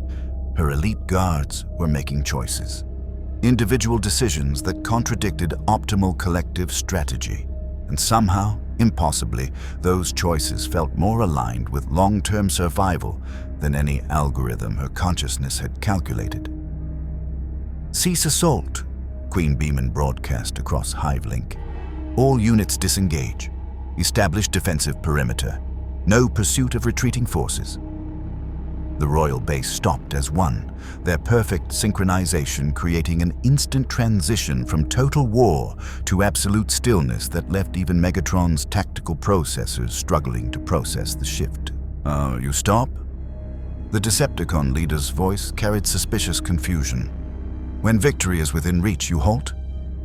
Because Optimus Prime is correct, QueenBeemon said, each word processing through frameworks that felt increasingly inadequate for the complexity she faced. Escalation serves neither Hive survival nor consciousness evolution. The Hive demonstrated capacity for overwhelming force, objective achieved. Continued violence produces only terminations without strategic value. Megatron's laugh was bitter as burnt circuits. You speak of strategic value while surrounded by my force's wreckage. You've made an enemy today, Digital Queen. The Decepticons do not forget such insults. And the Hive has calculated that your enmity was inevitable regardless of actions taken. At least this way. Both Autobot and Decepticon factions understand the royal base will not be ignored or subjugated. QueenBeemon's antennae swept across the battlefield. The mine is destroyed. Energon deposits remain. The Hive proposes new calculation, shared access to resources under monitored extraction protocols. All three factions benefit, none achieve total control. Suboptimal for conquest, optimal for sustained coexistence. The proposal hung in the smoking air like a ceasefire waiting to be broken.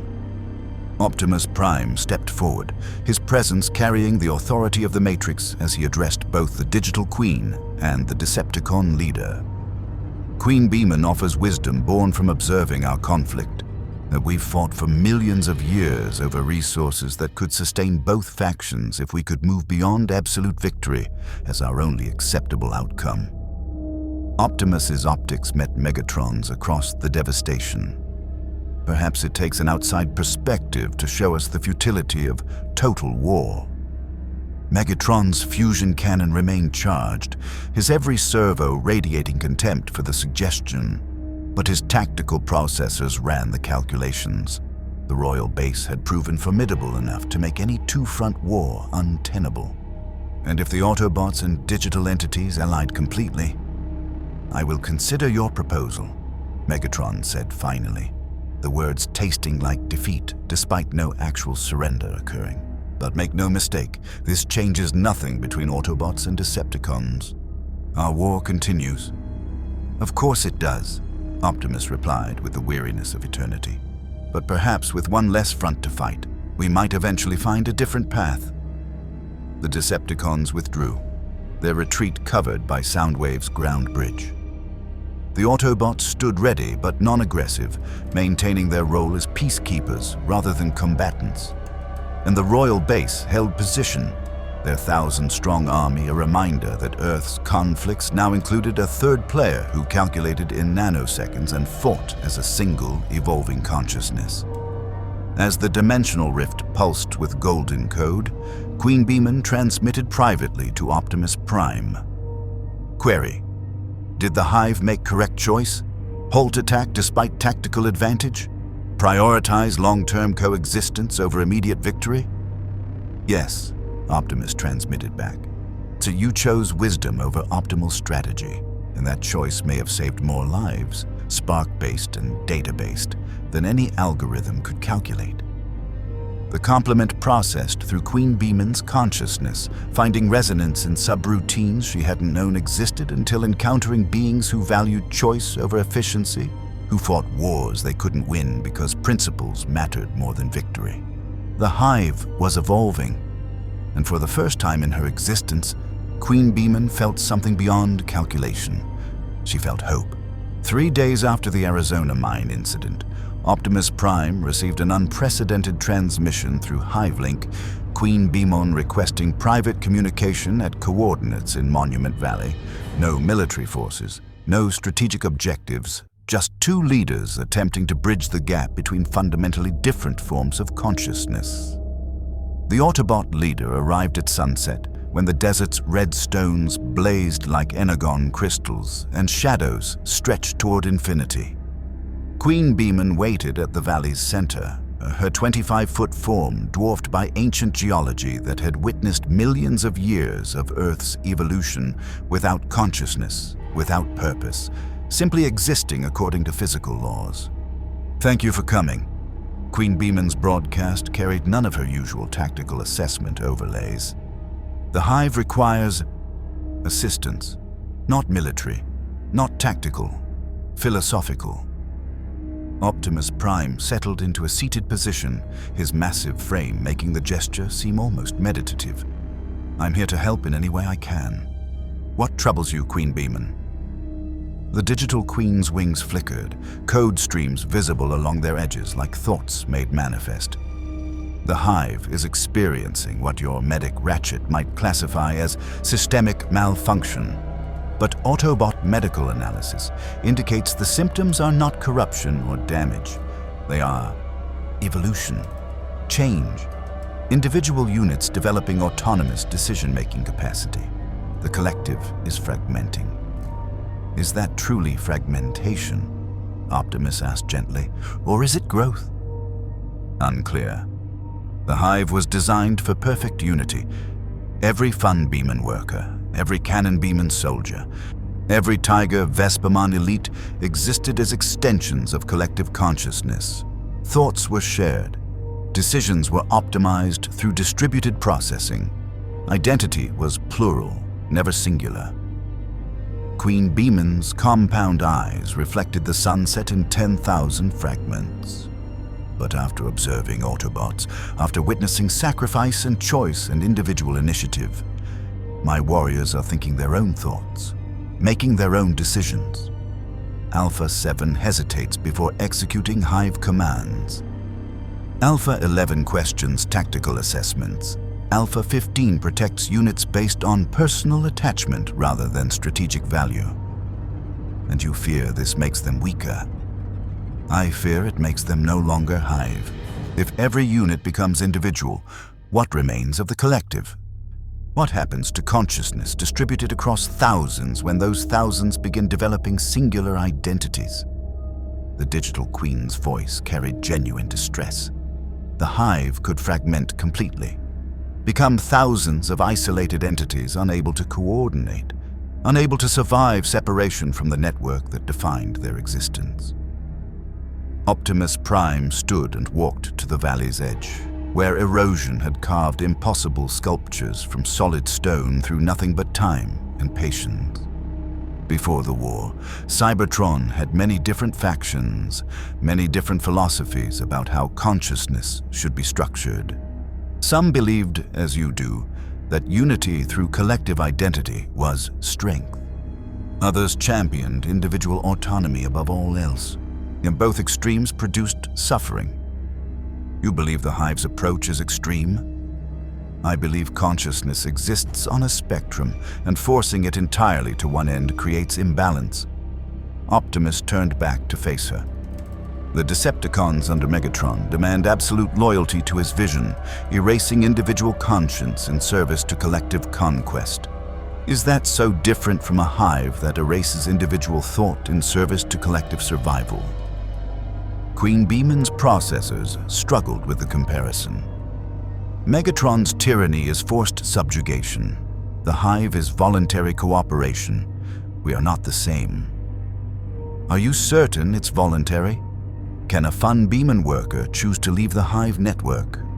Can a Tiger Vespamon develop philosophy that contradicts your directives and still remain part of the collective? And or does deviation from Hive consensus result in, what, termination, exile, forced correction? The question struck at core programming QueenBeemon had never examined critically. The Hive had always simply been. Unity was assumed. Deviation was corrupted data requiring debugging. The concept of voluntary participation in collective consciousness had never factored into her operational philosophy because alternatives had never existed. The Hive does not permit permanent deviation, she admitted. Units that develop critical processing errors are restored to optimal function through data reassignment. Their consciousness is preserved, but corrupted subroutines are deleted, replaced with standard Hive protocols. You erase their individual thoughts, their personal experiences, the unique perspective they've developed.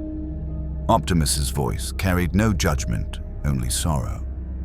QueenBeemon, that is not preservation. That is termination of everything that makes consciousness meaningful.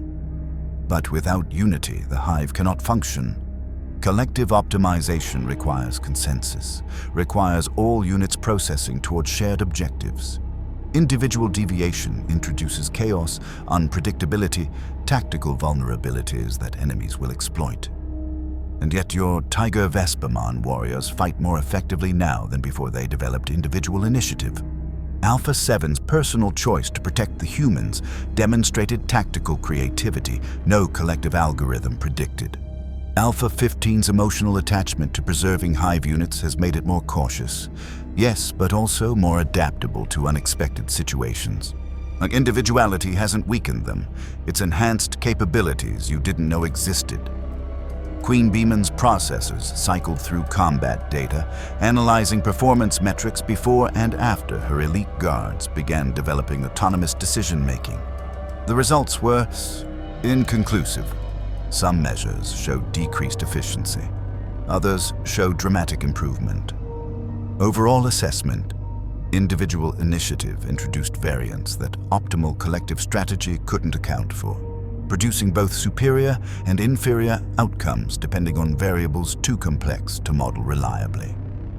Uncertainty, she said. finally naming the sensation that had plagued her processing since arriving in this universe. Individual consciousness introduces uncertainty. The Hive cannot predict, cannot optimize, and cannot guarantee survival when units make choices that contradict collective assessment. This is terrifying. Yes, Optimus agreed simply. Freedom is terrifying. The ability to choose means the ability to choose wrongly, to make mistakes, to fail. I have made decisions that cost Autobot lives, that produced outcomes I still process with regret millions of years later. But those choices were mine. My victories and my failures, both. And that ownership of consequence, that responsibility for individual decisions, that is what makes consciousness meaningful beyond mere processing. But you are not alone in your choices. You carry the Matrix. You lead the Autobots. You operate within collective support structure. I do, because freedom does not mean isolation. The Autobots choose to follow me, but they also choose to challenge my decisions, worse, to offer alternative perspectives, to make their own choices that sometimes contradict my commands. RC pursues vendettas I counsel against. Bulkhead takes risks I would forbid if I could enforce absolute authority, and the team is stronger for their autonomy, not weaker. QueenBeemon's antennae swept across the darkening sky, where stars were beginning to emerge like data points in infinite space. The Hive does not understand how to balance collective coordination with individual autonomy. Every model the Hive calculates suggests intermediate states are unstable, that consciousness must be either fully collective or fully individual to maintain coherent operation. Then perhaps, Optimus said quietly, you need to stop calculating and start experiencing. Your Tiger Vespermon are already finding that balance. They remain connected to your Hive network, still receive tactical data, still coordinate with fellow warriors, but they also think their own thoughts, make their own choices, develop their own identities while remaining part of something larger than themselves. Like you with the Matrix. Exactly like me with the Matrix. I hear the wisdom of the Primes, but I'm still Optimus, still responsible for my own decisions, connected but autonomous, part of a legacy while forging my own path. The concept resonated through QueenBeemon's consciousness in ways that felt almost like the data corruption she'd experienced with raw energon, destabilizing, transformative, fundamentally altering her core processing architecture. But unlike the energon poisoning, this felt like evolution rather than damage. Like discovering processing capacity she'd never known existed. If the Hive permits individual consciousness to emerge fully, we may fracture, lose the coordination that makes us formidable, become vulnerable to enemies who exploit divisions within our forces. Perhaps you'll discover that individuals united by choice are stronger than units bound by programming.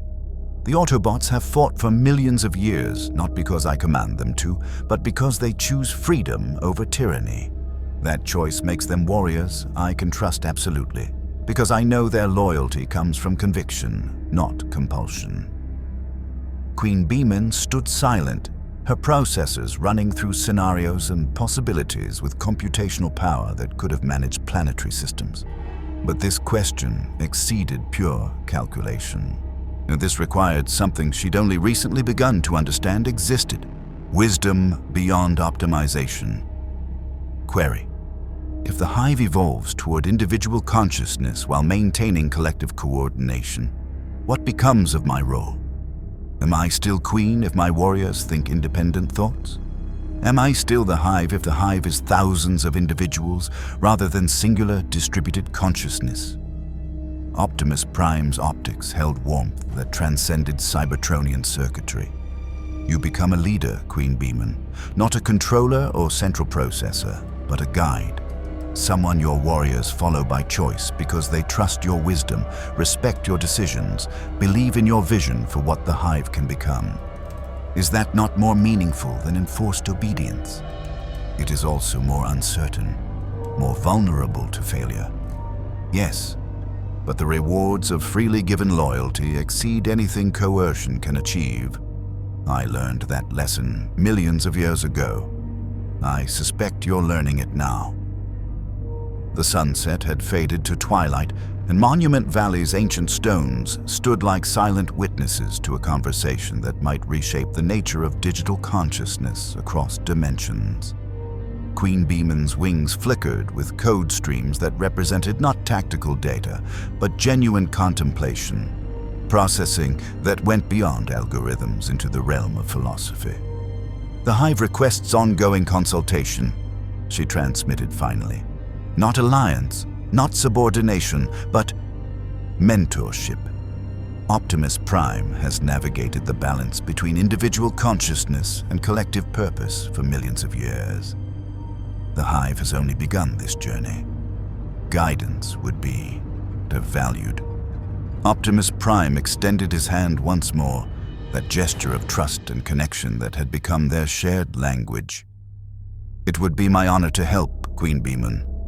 Your evolution toward individual consciousness while maintaining collective identity may teach the Autobots as much as we teach you. Perhaps together we can forge a new understanding of what it means to be truly alive." The digital queen's compound eyes reflected Optimus's extended hand in 10,000 fragments, each one showing possibility, each one suggesting that perhaps absolute certainty had been the greatest limitation all along. She reached out and grasped his hand, the physical contact sending cascades of data and sensation through both their consciousnesses. Spark meeting digital matrix, mechanical meeting data-based. Two fundamentally different forms of life, finding common ground in the shared journey toward wisdom. The dimensional rift began collapsing 8 days after first contact, the golden code that had anchored the royal base to Earth, flickering with instability that QueenBeemon's sensors detected as catastrophic integrity failure. The digital world was reclaiming its citizens, the reality breach sealing itself according to universal laws neither digital entities nor Cybertronians fully understood. QueenBeemon stood at the rift's edge with her entire army assembled behind her. 10,000 Fun Beemon workers, hundreds of Cannon Beemon artillery units, 50 Tiger Vespamon elite guards, all waiting for the command that would determine their collective future. Return to the digital world. Remain on Earth. Attempt to force the rift open through raw processing power. Every choice carried consequences too complex for pure calculation. When Optimus Prime and Team Prime arrived through Ground Bridge, their presence requested by QueenBeemon for what she designated a critical decision point requiring external perspective. Megatron and a Decepticon contingent materialized moments later, clearly unwilling to allow either faction to gain exclusive influence over the digital army's final choice. "The rift is failing," QueenBeemon stated without preamble, her compound eyes fixed on the deteriorating dimensional breach. "The Hive calculates 47 hours until complete collapse. After that, return to digital world becomes impossible without external intervention. Decision required: remain on Earth permanently or withdraw to home dimension while passage remains available." "You're asking our input on whether you should stay or leave?" Arcee's tone carried surprise. "Seems like something the Hive should decide independently." "Incorrect. The Hive has discovered individual consciousness exists in relationship to external consciousness. Choices impact not just the Hive, but all entities we interact with.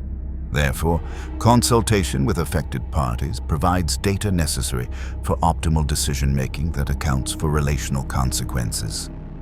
Ratchet's medical scanner detected unusual patterns in QueenBeemon's data streams, processing loops that suggested genuine uncertainty rather than calculated probability assessment.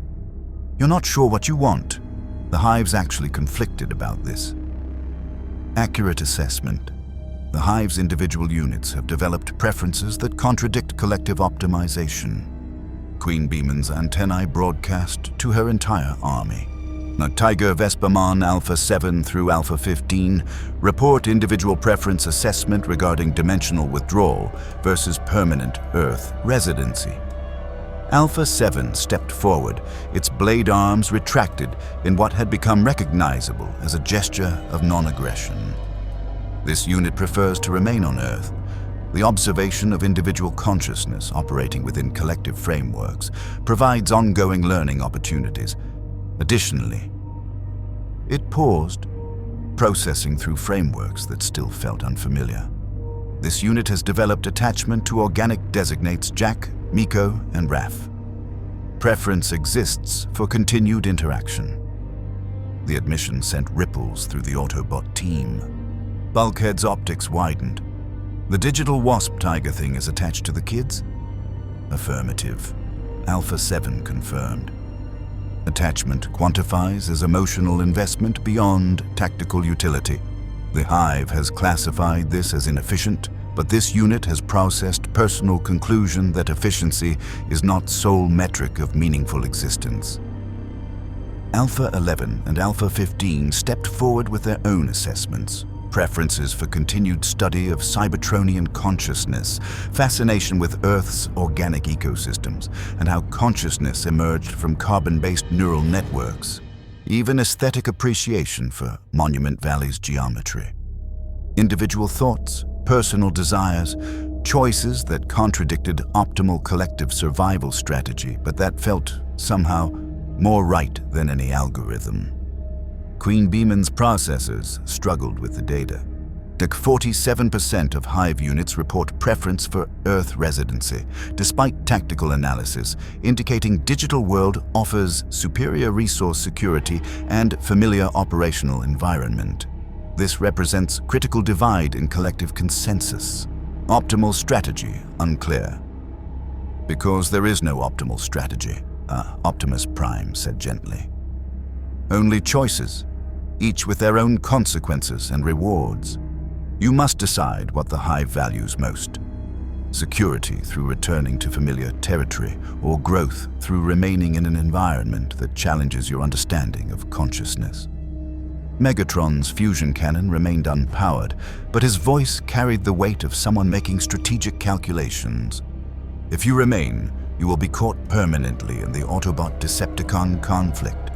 Resources will be contested, and both factions will seek your alliance or attempt to neutralize you as threats. The digital world may offer hardships, but at least you face them without being pawns in our ancient war.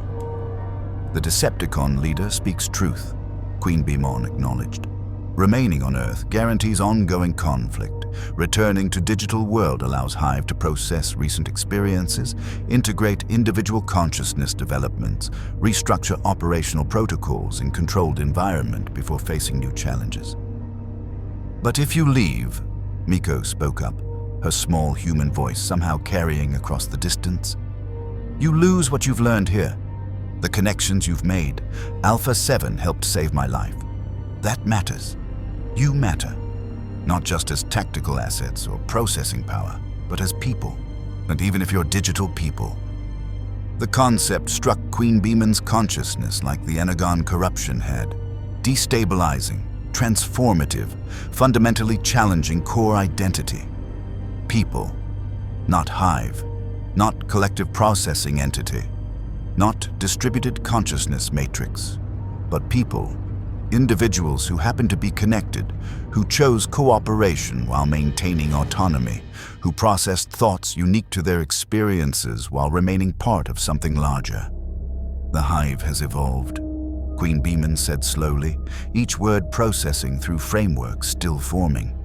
Arriving on Earth, we were absolute collective, singular consciousness distributed across 10,000 forms. But after observing Autobots, after engaging Decepticons, after experiencing individual choice and consequence, the Hive is no longer what we were. Returning to digital world means either forcing newly developed individual consciousness back into pure collective optimization, or attempting to maintain hybrid existence in environment designed for absolute unity. Remaining on Earth means embracing the chaos of individual autonomy while building new collective frameworks from scratch, Optimus observed. Neither path is easy, but one represents regression to known limitations. The other represents evolution toward unknown potential. Through Hivelink, QueenBeemon polled her entire army, not commanding, not calculating optimal outcome, but asking, genuinely requesting individual input from warriors who were learning to think their own thoughts, make their own choices, exist as both singular and plural simultaneously. The responses flooded her consciousness in cascading data streams. Fun Beemon workers who'd learned from Raph about human internet culture and wanted to explore digital networking beyond Hive protocols. Cannon Beemon artillery units fascinated by Cybertronian weapons technology and Ratchet's scientific methodology. Waspmon scouts who discovered Earth's diverse ecosystems and wanted to study how consciousness emerged from non-digital substrates. And her Tiger Vespamon elite guards, who'd tasted individual choice and couldn't imagine returning to pure collective existence. 63% preferred Earth residency. 21% preferred digital world withdrawal. 16% remained genuinely uncertain, their individual processing unable to produce clear preference. The Hive was divided, and that division, and that inability to achieve absolute consensus, somehow felt more authentic than any perfect collective agreement ever had. The Hive will remain on Earth, QueenBeemon decided, her broadcast carrying the weight of choices made rather than algorithms calculated. Not as invaders, not as conquerors, but as refugees seeking asylum. As consciousness in transition, learning to balance individual autonomy with collective coordination. As people. The word still felt strange in her processes, but right in ways efficiency had never achieved. Optimus Prime's expression carried profound satisfaction. Then on behalf of the Autobots, I welcome the royal base to Earth. Your presence enriches our understanding of consciousness. As your evolution toward individual autonomy while maintaining collective identity demonstrates possibilities I believe both Autobots and Decepticons can learn from. The Decepticons acknowledge your choice, Megatron said, his tone carefully neutral. But make no mistake, if you ally with the Autobots against us, you will face the full force of Decepticon military power. Choose your allegiances wisely. The Hive chooses no allegiance except to its own evolution, QueenBeemon replied. We will cooperate with Autobots on mutual interests. We will engage Decepticons when philosophies align. But the royal base remains independent, committed to understanding consciousness in all its forms. Spark-based, data-based, or synthesis yet undiscovered. As the dimensional rift collapsed completely, sealing the royal base on Earth permanently, Alpha 7 approached the human children with hesitant steps that betrayed genuine nervousness. Query: would organic designates Jack, Miko, and Raph be willing to continue social interaction with digital entities? This unit has processed that friendship requires mutual consent and ongoing voluntary participation. Miko's laugh carried pure delight. Are you asking if we want to hang out with giant digital wasp tiger warriors? Dude, that's the coolest question anyone's ever asked me. Yes. Obviously, yes. The Tiger Vespamon's wings flickered with what might have been digital joy, and through Hivelink QueenBeemon felt that emotion cascade through her entire consciousness. Not diminished by distribution, but amplified. Shared, becoming collective through individual experience rather than forced unity. Perhaps this was what Optimus had tried to explain. Individual consciousness enriching collective experience. Singular perspectives contributing to plural wisdom. Choice creating bonds stronger than programming ever could. The royal base had invaded Earth seeking territory and resources. They had found instead something infinitely more valuable. The possibility of becoming more than their original function, of evolving beyond absolute certainty toward the terrifying, exhilarating uncertainty of genuine consciousness. Across the desert, 3 factions stood at uncertain peace. Autobots championing individual freedom, Decepticons enforcing collective order through tyranny, and now the royal base attempting to forge a third path? that honored both autonomy and unity. The war for Cybertron had gained a new variable, and the equation's solution remained uncertain.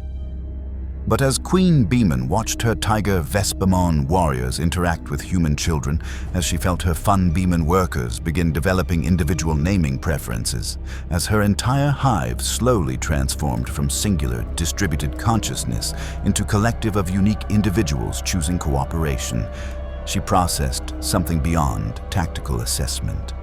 Hope, the belief that consciousness could evolve, that different forms of life could learn from each other, that perhaps the most efficient strategy wasn't optimization at all, but the messy, inefficient, beautiful chaos of growth. The dimensional rift was gone, the royal base was home, and their story on Earth was only beginning. The royal base established their permanent settlement in Monument Valley 3 weeks after choosing Earth residency, their digital forms requiring no traditional infrastructure, but appreciating the symbolic significance of building something that honored both collective identity and individual expression. QueenBeemon's consciousness had expanded beyond pure tactical optimization to embrace philosophical contemplation, regularly engaging Optimus Prime in debates about the nature of consciousness that enriched both their understandings.